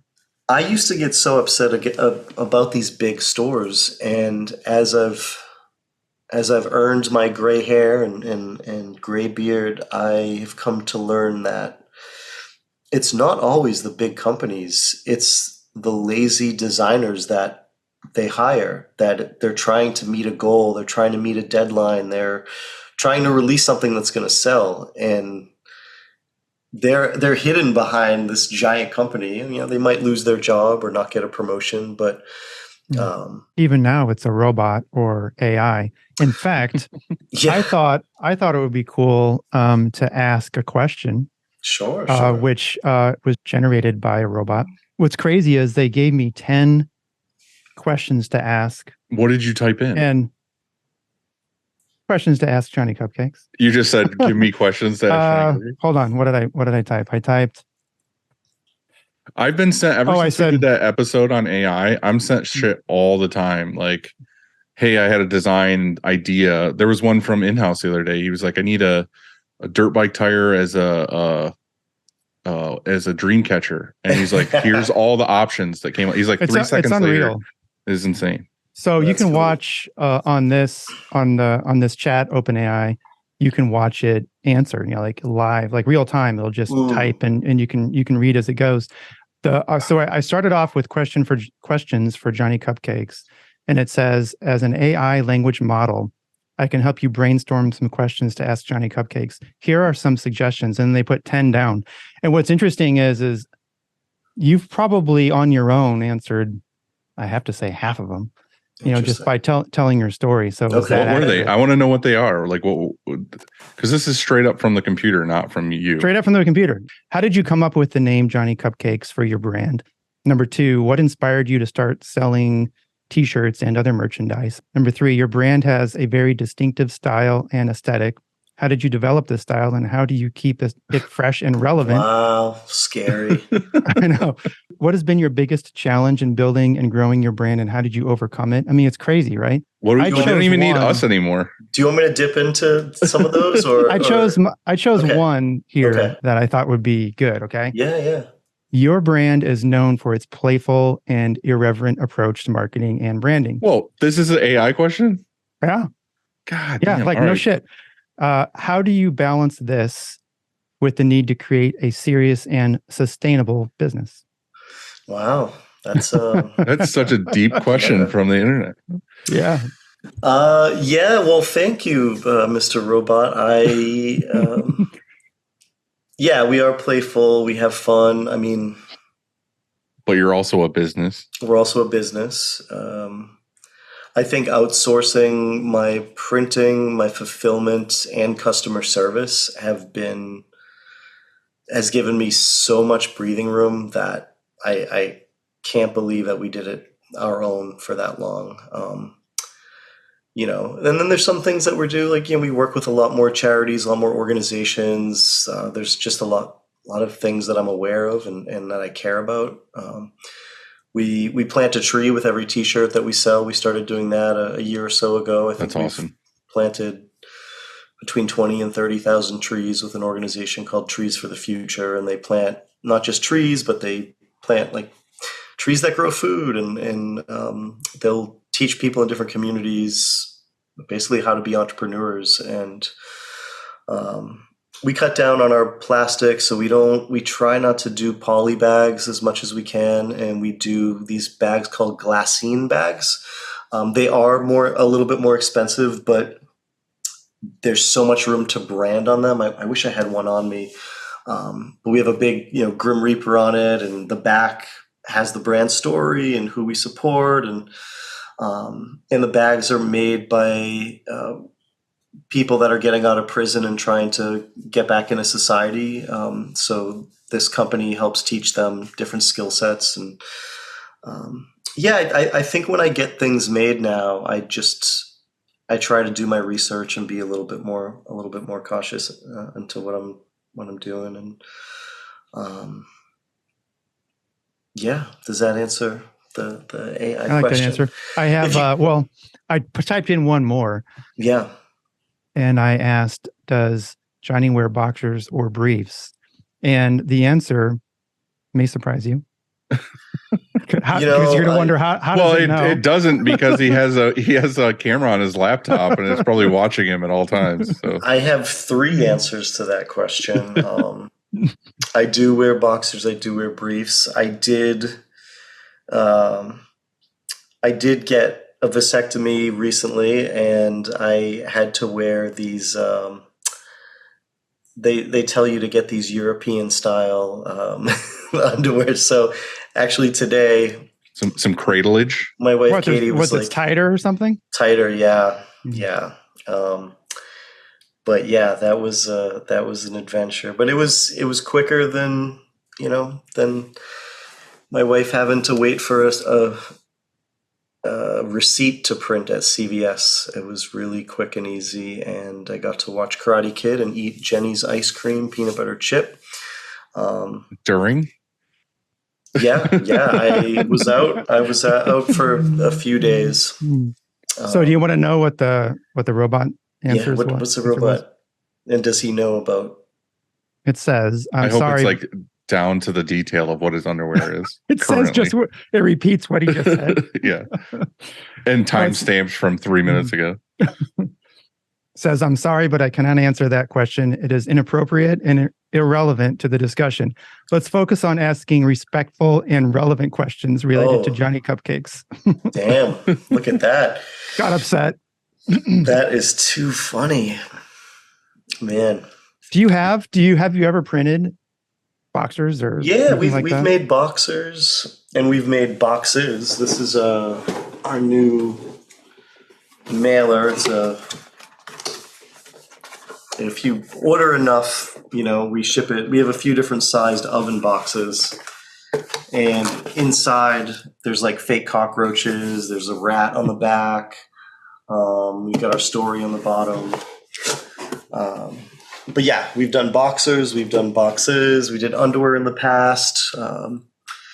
I think our biggest sellers they're always just the t-shirt. Stickers are the underdog because they're so cheap to make.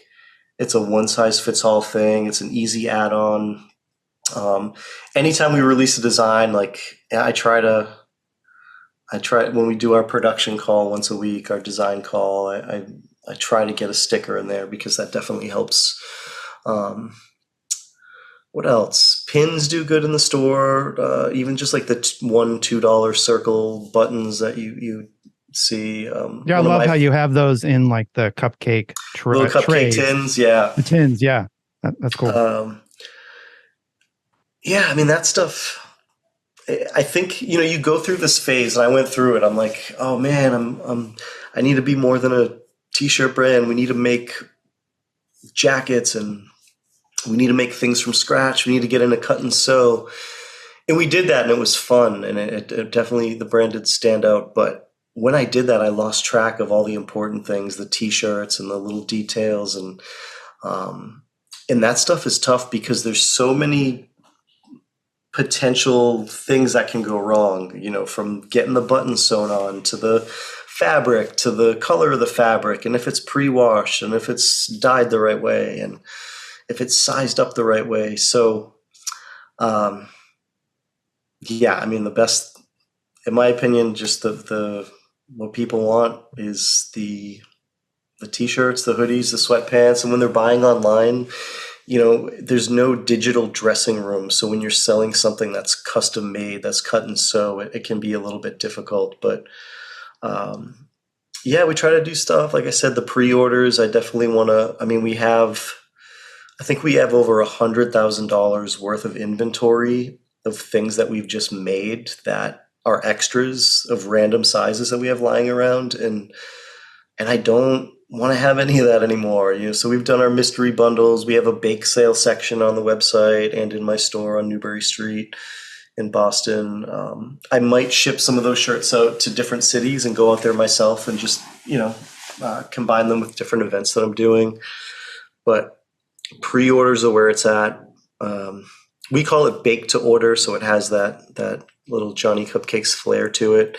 And our customers don't really get upset about it. They see the note when they're buying the shirt, and they love the extras and they love the packaging. So there's so many elements that make them not upset at us when we have very forgiving customers. What would you say is like your, not necessarily about the brand or anything, but just as a business owner, like is your biggest mistake that you've made, that you've learned from? Yeah, I think a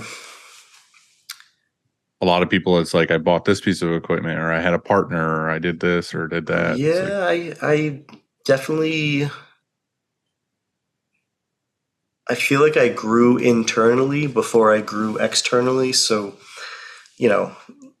giant like open offices were the big fad, and we moved into a bigger space that we probably didn't need, and we got we had huge windows in there, and there's so many extra office spaces in there, and I don't think I utilized that space enough. And then a lot of my employees were having the blinds down all day, so these big windows didn't really mean anything to anybody. I could have gone freelance earlier. I had a couple designers that worked with me that, to make a designer work 9 to 5 is a wild thing to ask and expect, because you can't really force somebody to be creative, and they kind of work on their own clock. So yeah, I think I had too many employees. I got to a point where I had, 5 stores, over 40 employees, and this thing that I built for freedom felt like a prison that I built around myself. And it was great at first. But once I was single for such a long time and just focusing on my brand. But once I started making time for a life outside of work, I didn't want to go into work, and I didn't want to sacrifice the brand to make extra money for the things I didn't need, like Right. all these extra employees. Or I had, and I loved everybody, but I had 3 guys in my warehouse. But when we're not having a big release, there's days where not that many orders come in, and I can't just have them sitting around all day. And Dude, I think that then resonates with a lot of shops too. I mean, we've all been there where you don't know until you know, sort of thing. Yeah. Like we were bigger at once upon a time. We had more on our team, and I just didn't like what happened to the culture. For me anyway. Like, it was just harder, way too hard to manage for me, and it was more than I wanted. And at that point, I think I needed to bring in like full-time HR, like just to even help. And I didn't want to go down that road. And so I like where we are now, way better, a little smaller team, and it's just a little tighter. It's a better feeling every day.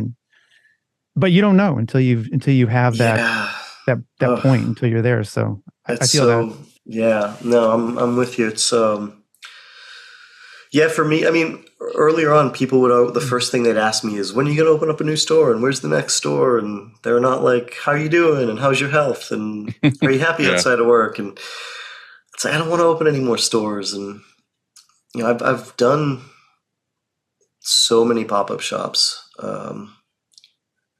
And those are quick and easy. And I would say most of the pop-up shops I've done, we haven't paid rent for. I'll just post on social media like, hey, it's Johnny. I'm going to be, going through Chicago. Like, let me know if I could sell t-shirts at your house, your office, your tattoo shop, your bakery, your toy gallery.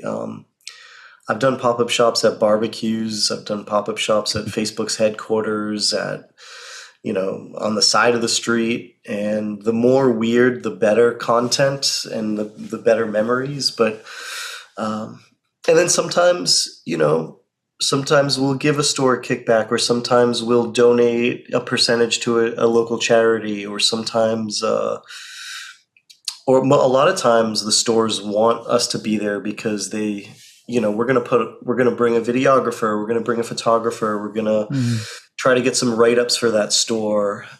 It's a win-win.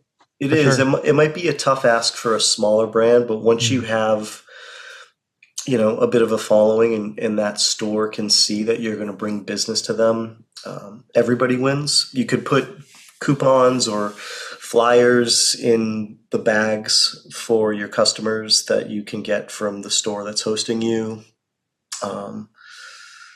Little things like that. So that's been fun. That's been flexible. I've done pop-up shops in Australia, Japan, London, but mostly around the US, and they're quick and easy. My new thing that I got into that I'm loving is we sell greeting cards. And my wife, who's an auditor, will ask me, or who was an auditor, she asks me, why are you focusing on these $6 cards and not your $40 t-shirts? So for me, I love that we're doing something that's one size fits all. I love that our greeting cards are a gateway drug into buying a gift. You see a card, you remember someone's birthday, then you buy a t-shirt that goes with the card. The cost to make paper goods have not gone up as much as the cost of blank t-shirts. So do you think something like the cards is something that I could see more in, like, trying to get into Hallmark or something like that? For sure. For sure. Dylan, I just got back from a trade show I did in New York, a show called New York Now. And I just went to show my greeting cards, but I got my cards picked up at the Museum of Fine Arts in Boston, several smaller shops, but we did get some interest from a few big stores, and just interest. I'm not gonna rely on them at all, but we'll see where those go. If those go, it'll be great. But to be completely transparent, I did not make half of what I paid for my booth back. I still had fun. I met people from other brands. I got to learn from a lot of people. I met some brands that I might want to collaborate with, and sometimes that's more worth it. Just on its own. That alone, it was my first trip, my first real trip away from my kids, and no one cared except me. I just felt so, I don't know. I felt lonely, but I drove. It was nice. I didn't have to go on a plane. I just drive 3-4 hours to New York City from Boston, and I'm going to do another trade show in New England called New England Made, a little bit smaller but localized. I think we might get more orders at this one because the chances of the buyers of these stores that go to the show, the chances of them knowing about the brand will be pretty high. And then I'm going out to San Francisco at the end of April to do one called Noted, which is a specific trade show that's only for paper goods greeting cards. My card printer ships our greeting card wholesale orders direct to the stores that carry them. So while Tiny Fish, who's been killing it with everything, they've been our savior. For the wholesale stuff, it's a little bit easier just having the printer do that, because sometimes, like, we have some Boston greeting cards that has actually I'll show you some, that has a lobster with oven mitts on and things that somebody in Maine might not want to get, but we offered to change the text to say Portland, Maine, or Kennebunkport, Maine. So our greeting card printer just printed out a batch of custom shirts. But, these are some of the t-shirt, the greeting card designs. What's also great is not all of them, but most of them are old Johnny Cupcakes t-shirts that we get. I was going to say, you could recycle stuff for sure. And Johnny, I've got an idea. Yeah. You pitch it on Shark Tank. You bring it to those guys. No, he doesn't want the investor, and I don't fucking blame him.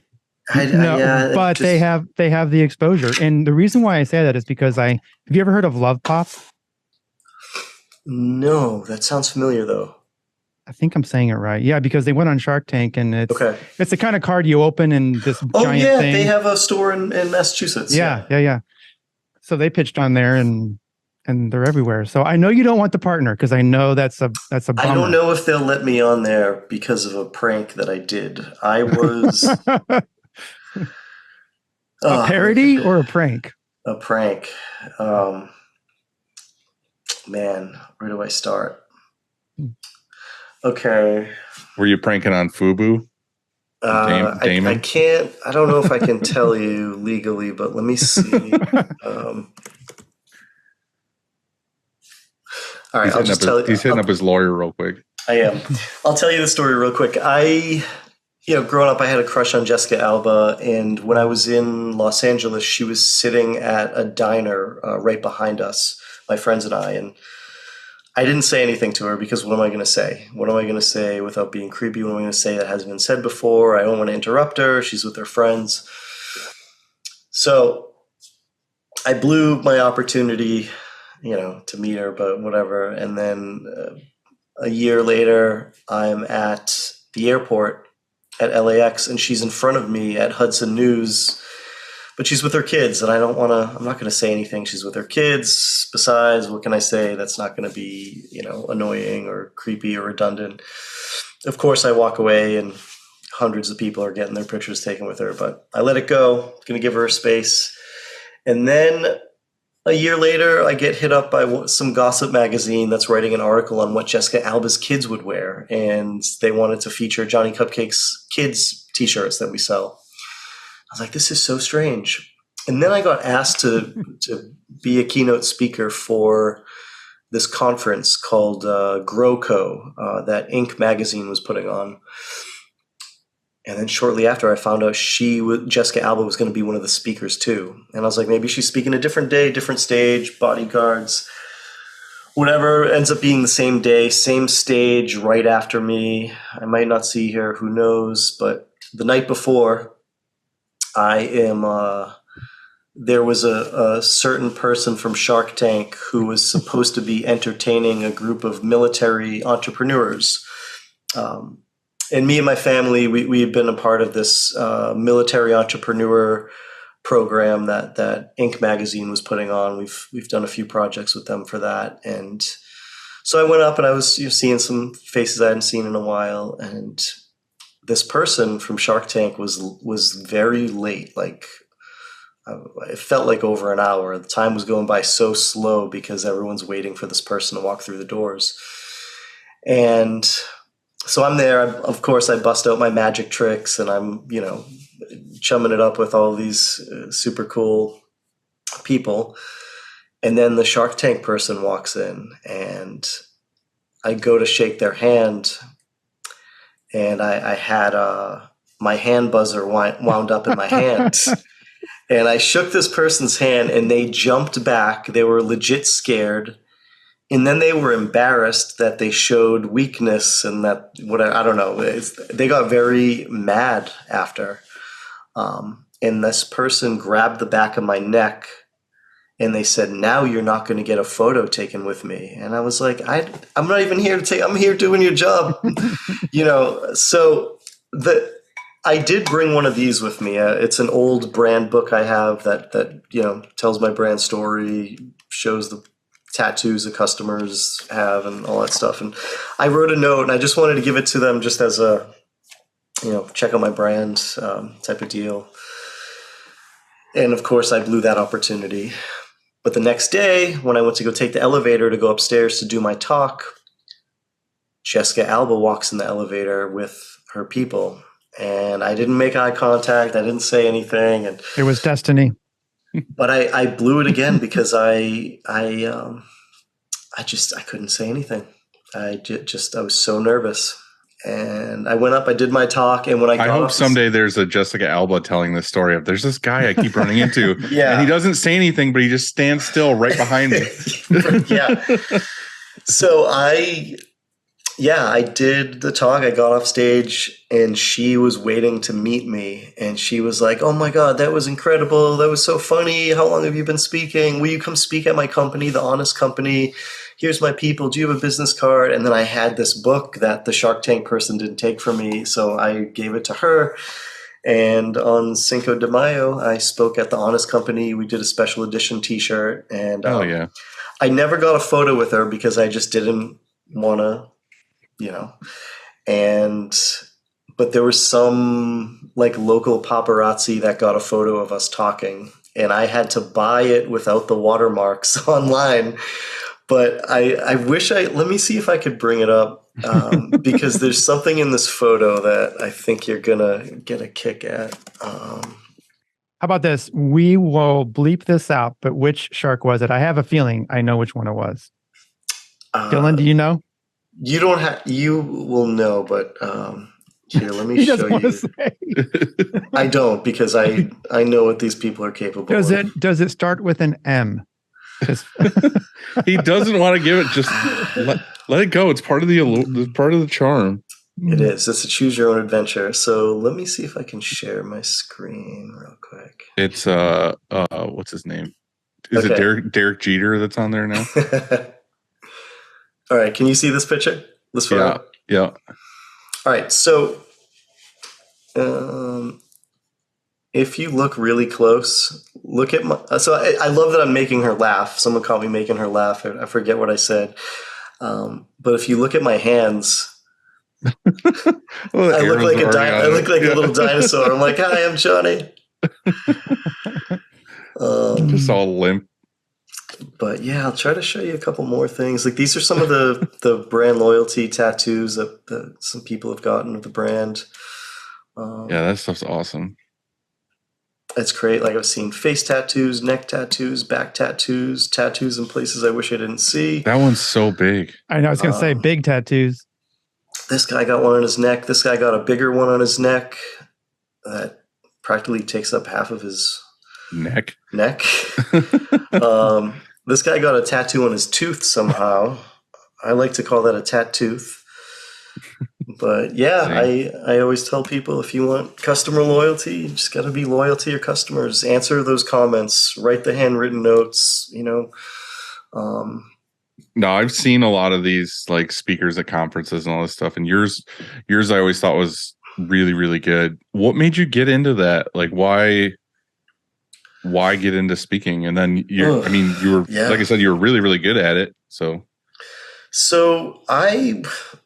it's like was my biggest fear to speak in front of people. And when I was building out my Boston shop, there were two people that came by. One was a professor from Northeastern University, and one was this guy, Glenn Kaplis from Babson, entrepreneurship school in Boston. And they're like, you got to come talk to our class. And, and I was like, I don't know. And he kept getting back to me. And I finally worked up enough courage to do it. And I wore extra deodorant. I brought t-shirt samples, and I was totally stuttering. And it was so humiliating. And I said I'd never do it again. And then I got a lot of very compelling emails from people saying how much they enjoyed it. And I couldn't tell because they were quiet college students. And so I started doing a little bit more. And at one point, there were some speakers out there that were sharing my brand as a case study on stage. And they were getting paid to speak. So it was like they were getting paid to share my story, and they were totally hacking the story too. And then there's been like a bunch of really cool people that have featured me in their books. And so I'm like, maybe I just need to write my own book, and maybe I just need to go out there and share my own story. And there's so many new things that happen to me, like highs and lows and discoveries with the brand that I want to share in real time. So as my brand grew and as my experiences have grown from trial and error and failing and succeeding and failing and failing and succeeding, that's like turned into its own business.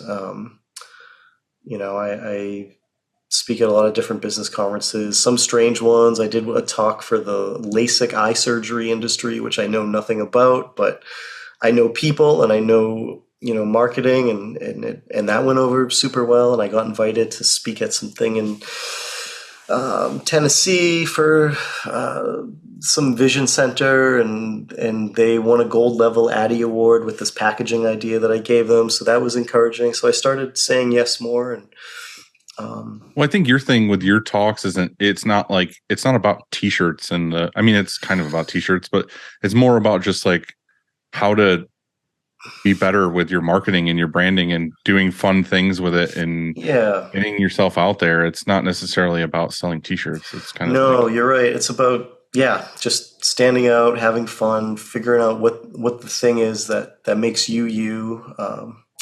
And I've done some of these. Like I got invited to speak for, it was like the National Bowling Association. So people that own bowling alleys from around the world go out to Vegas once a year to get ideas. And it was me and I think Peyton Manning, who's the more popular one? Peyton, Eli's the younger brother, right? Yeah, sure. Peyton Manning was the other keynote speaker. So I felt very much out of place. Like nobody really knows who I am. But I did the talk. It went over great. And we worked with them to get these machines that, when I started talking about my store smelling like frosting, these machines made the room smell like frosting. And I had a ton of experiential things because I don't just want to talk about what I do. I want to show them. I want people to feel it. I want them to have this escapism through retail or through my presentation where they start to see everything they do in Cupcake vision and try to look for the details that make them stand out. I don't want to share too much stuff with you guys, but I want to share this one other video that is it's just a 9-second clip of walking into the new store. we repurposed some of the ovens that I had made from scratch. So when you buy a shirt now, we pull it out of an oven and smoke shoots out. And I had to experiment with all different types of special effects smoke and where we have to place our smoke detector and like science I never thought I had to learn, but I'll set off the sprinkler system. Why did I think that was dry ice? No, not for this. There's a here.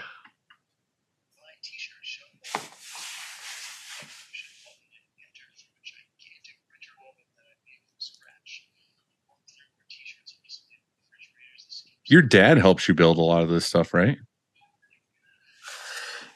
Yeah, my dad built out my earlier stores. This one I worked with this really cool architecture firm, Bergmeyer, and then these builders, J.J. Welch. And yeah, there wasn't a bathroom in my store. It was an empty space that wasn't well kept. And if I'm going to sign a 10-year lease during a war, during a pandemic, during a potential recession, I don't want to build this expensive store and not be able to renew my lease. So I signed a 10-year lease and got a decent price on the rent. But it felt good to work with these two teams. I definitely got my money's worth because we hit most of the deadlines that we had to get things made.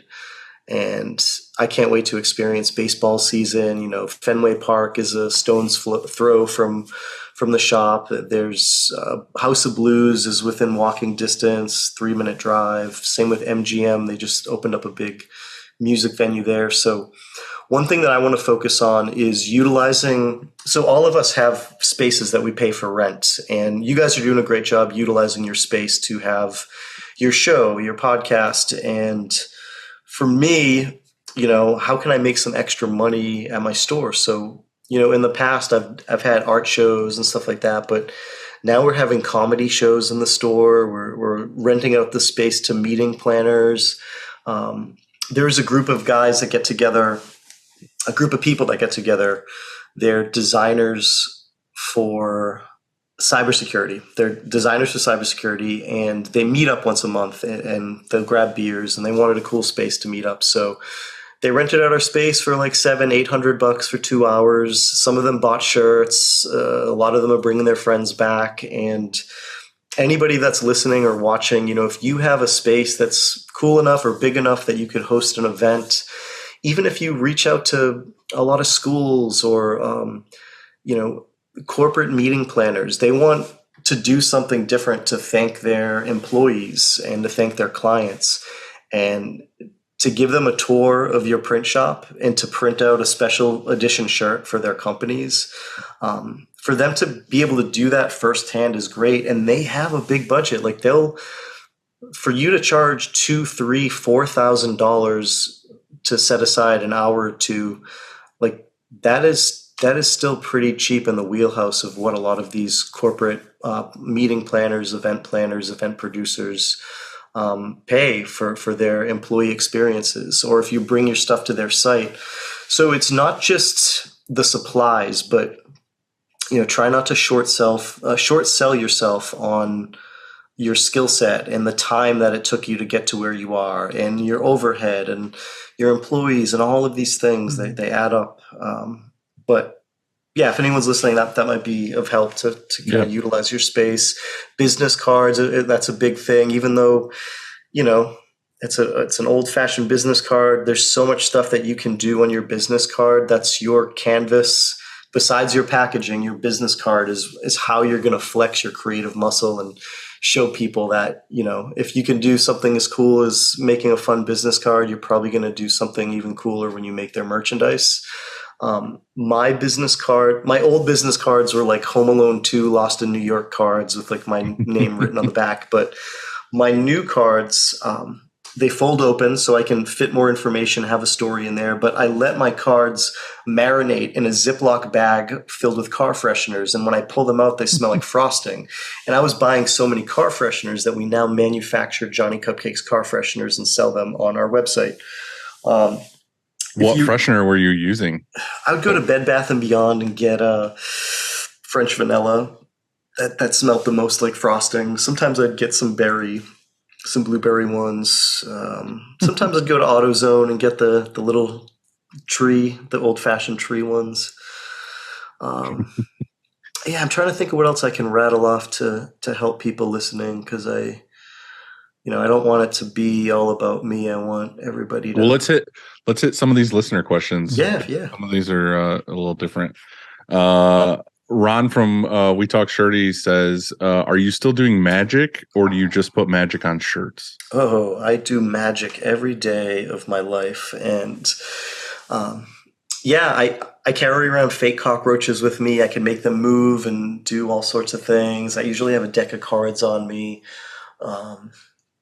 Yes, but to answer his question, yes, I still do Lots of magic. Yeah. Let's see. Josh from Lancaster says, what is the most important things you're looking for when working with a screen printer? That's a great question. I've worked with all different screen printers at different stages of my brand. First, there was the local aspect, the free shipping, supporting your local community. When I outgrew that and needed the tag sewn in, I needed customization. So a shop that can do it all. I tried out a few places. Blue Dolphin was amazing. We worked with them for several years, and I'm sure we'll probably still do stuff with them if we ever get into a pinch. So shout outs to Jay at Blue Dolphin. They were great, but I needed the fulfillment. That was my key thing that I really needed because I was changing my business model. But yeah, I have so much love and respect for Blue Dolphin in New Hampshire. I did some stuff for a while with Mammoth Print Shop, which also used to be called or owned by, or they had some affiliation with Standard Deluxe, both brands out of, I think, Auburn, Alabama. Mammoth Print Shop printed all of the cool band shirts. There's like two bands that stand out to me, Converge and Norma Jean. They had the best merchandise. They would print over the zippers. Anything that was a pain in the butt that most print shops would pass on or do an incredible upcharge on. They had a lot of tricks up their sleeves, and I loved working with Eric and Jessica over at Mammoth Print Shop. So shout outs to them. But yeah, one thing I would like to see, and I was chatting with Tony the other day. He's been a great friend. We talk almost every week about work and life, and I'd love to just get everything that I make through a screen printer. So if I had a screen printing shop and I wanted to stand out, I would go acquire a machine that could put foil print on pencils. It's such a weird thing. It's not that much of a high cost, but for somebody starting a clothing brand or trying to grow their t-shirt brand, for them to see that you also do that, you are going to stand out from all the other people printing shirts. And some other people are probably going to say you're crazy for doing that. And it's not even the biggest money maker, but it makes you stand out as somebody that understands branding, brand development, and that you can do more than just print shirts. Getting an embosser, a hot stamp machine, something that you could print. You could make keychains. You can buy stuff in bulk and do a lot of accessories, promotional products. The more strange, the more obscure, the better. Yeah, Dylan, you could get back into buttons. Yeah, buttons. I mean, and if you got time, if you have somebody who's got a few hours to kill in the day, like that, just even if not many people choose buttons, but they see that you offer that, you just stand out from other people. Another thing I think would be cool would be obviously packaging. Like if I don't have to outsource packaging, that's even better. Like show me what you can do. Show me that you can screen print on envelopes from, that you buy online. Yeah, there was a cool shop that I saw in Rochester last week that's what they were focusing on was packaging, but they were doing it for like the cannabis industry, and they were doing like boxes and the little baggies and like all that stuff, and that was pretty cool to see that how much packaging they were getting into. So how much does pricing play into your decision to go to a print shop? So like, let's say you've narrowed it down to a few different choices, and you get their pricing back. How does that play into, or is it more important what the services they can offer you? I mean, at first I'm playing bingo with what they can offer. I'm looking at my bingo card and learn. And do I like this brand? Can they do the number one thing that I need? And then on top of that, who do I know that knows them? Who can vouch for them? How far are they? How far are they from our office? Are they on a different coast? But the pricing, I mean, yeah, the pricing's important too. I mean, you're a business, you gotta. But if I'm getting everything that I need, and I don't have to pay for a warehouse, and now I don't need as much of a staff. Now I don't need as much of health insurance, and I can be the best me. It's worth it to pay a little bit more for some of those features for sure. Gorilla Joe asks, do you remember touring with from a second story window with Joe? Yes, I do. Yeah, Wild Band. I think they were from Lancaster, Pennsylvania. Yeah, great guys. Had a blast touring with them. I believe we toured in the winter. I specifically remember a show that we played in San Francisco. But yeah, great guys. Loved touring with them. 927 asks, what influences from the hardcore scene have you found helpful with your brand and business? As I mentioned before, the do-it-yourself work ethic, just not being afraid to fail, being scrappy, understanding that your $5 days inspire your $500 ideas, understand that your $500 mistakes inspire your $5,000 ideas, and just staying hopeful, staying positive, trying to have a PMA, positive mental attitude when you can, learning teamwork. We've slept on countless floors. So, you just, and if you don't have the opportunity to be in a band, like, I feel like everybody should work retail, learn to have to deal with people from all walks of life. It's a great training to be human in this day and age, I feel. Last question before quick takes. Gabe, it maybe tomorrow. How many times have you wanted to give up, walk away, felt like there was nothing more to do, or lost inspiration? What turned you around and kept you going? Yeah, great question, Gabe. I'm not a superhuman.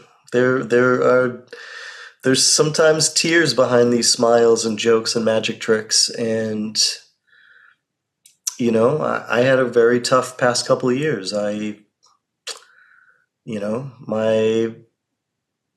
My parents haven't had the best health, and I get a lot of things happening that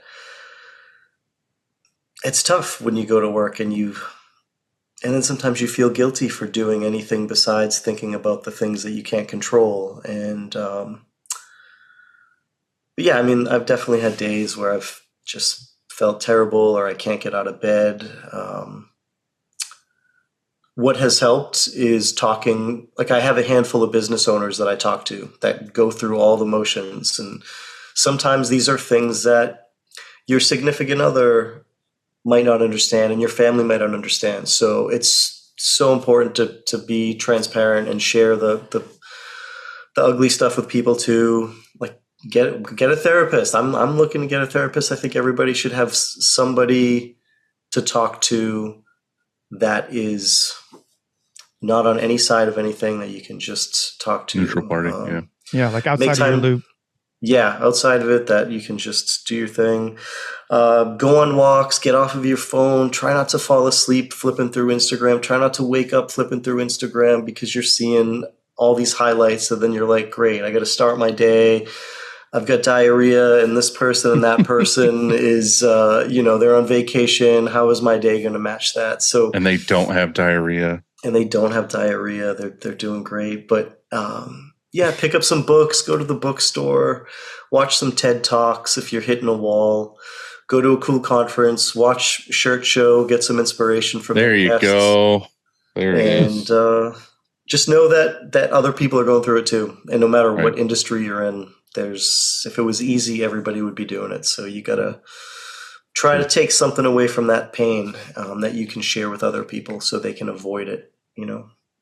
Quick takes, Andy. Okay, quick takes. You ready? Oh man, let me lick my lips. They're getting chapped. Okay. All right. Night in or night out? Night in. Sweatpants. Law and Order. Tight underwear. Up and tight. Favorite snack? Popcorn. I make homemade popcorn every single night. I do olive What do you put on it? Olive oil and this brand out of Maine called Little Lads Seasoning. You can get it on Amazon. It's a little pricey, but it's nutritional yeast mixed with dill and a few other things. I've never heard somebody be like, I'm putting this, I put nutritional yeast on my popcorn. It's really good. It is really, really good. I legit eat popcorn every single day, so I would say that is my favorite snack. All right, nice. David Copperfield or David Blaine? Oh, David Blaine for sure. Yeah. Who is your favorite magician? That would be myself. No, I'm just kidding. He pulls the fucking thing out of his arm. I wish I had that much confidence about my magic. Otherwise, I'd be doing magic and not my t-shirts. That was one of the first businesses I started. I was a magician at birthday parties, and my mom would drop me off at strangers' houses to perform magic. My favorite, I would say David Blaine. He mixes creepy with magic, and that's my style. Especially after this Jessica Alba story. Yeah, I know. Something random that brings you joy. Ooh, random that brings me joy. I mean, how random do you want to get? As random as you want to get. I mean, just something that's like weird, like you're driving down the road or you're thinking about at a grocery store or what you're doing. Yeah, it's just I like talking to birds. I think I'll be a bird watcher at some point. I don't know why, but I really love the smell of a Band-Aid. Like that's not anybody's, but mine. And someone peels one off, and you're like, "Can I borrow that?" No one else's. It has to be my own Band-Aid. But it's I think it's because I had such a big sticker collection that anything adhesive, I just love stickers. So like Band-Aid brand Band-Aids, or do you have like a weird fetish in another kind of No, brand? I think it's any adhesive. But I like stickers too. I also love clementines. I'll squeeze. I have bad acid reflux, so I can't do orange juice but I will squeeze the orange skin onto my mustache so that I smell oranges throughout the day. Do you bite an orange open to start peeling it? No, I can't do that. I can't. I also can't do the cotton inside of vitamin bottles. There's something about that cotton that I can feel in the bones of my body that really. I'm like that with paper. Like if paper touches my teeth, I get like the heebies so bad. Yeah, it's cotton, and then cotton specifically from like vitamin bottles, and then obviously I can't do tin foil in my mouth because I have the old school fillings from cavities. Yeah, he went deep on that. He did ask. Yeah, you asked. I did. It's true. All right, next question: truth or dare? I hope you have a follow up to this. I'll truth. Yeah, truth it up. I just wanted to know truth or dare. There's no follow up. Yeah, like what kind of guy are you? Because that part, like I was always the dare guy. I thought you would be too. I used to be, but he wants to just watch SVU and sweatpants. I am just relaxed and I'm good. Get it. Is there anything that you're reading, watching, or listening to that you really like right now? Reading. I'm like reading a few chapters of different books. I have a bunch of David Sedaris books. He's got a great sense of humor. I am watching, what is it, The Last of Us? Yeah. Yeah, enjoying that. And I'm watching this Korean fitness show that's on Netflix. Is that the one where they have to like hang on the thing and they can't fall? Everything. Yeah. Is it any good? I haven't done it. Great. I haven't started it yet. It's great. Yeah. Yeah, those are the things I'm reading, watching, and I've been trying to work on a book, trying to write a book, but it's the last 20% that I need to finish is just like pulling teeth. So yeah, that was the one thing Tony wanted me to ask you was how your book was coming. It's coming along. I collect vintage typewriters and they help me write because there's no backspace and I use my words with a lot more thought. So I'm trying to do that. I've been kicked out of a couple coffee shops for being too loud. So there's only so many places I can take my typewriter. But yeah, it's getting there. I can't wait to share it with you guys. They're just, every page is a short story, a 1-page story, and you could read the whole thing together, or you could just pull out little bits and pieces. A couple pages at a time. To a tree. All right, Andy. Final question. What's for dinner? God, what's the day? I know tomorrow we're having Scottish salmon for my nephew's birthday. There's some salmon dish that we make at home. Tonight, I have no idea. I haven't been feeling good, so I think I'm probably going to order sushi after the kids go down to sleep. That is not what I expected when you said I don't feel so good. Yeah, I don't. You just like the diarrhea. I think you brought that up. I did bring it up. No, my stomach is fine. The boogers are now turning into the head, turning into it's the worst. the ears. But I'm feeling a lot better. Well, thanks, Johnny, for coming on, man. Yeah. I really appreciate it. I could talk to you guys for a long time.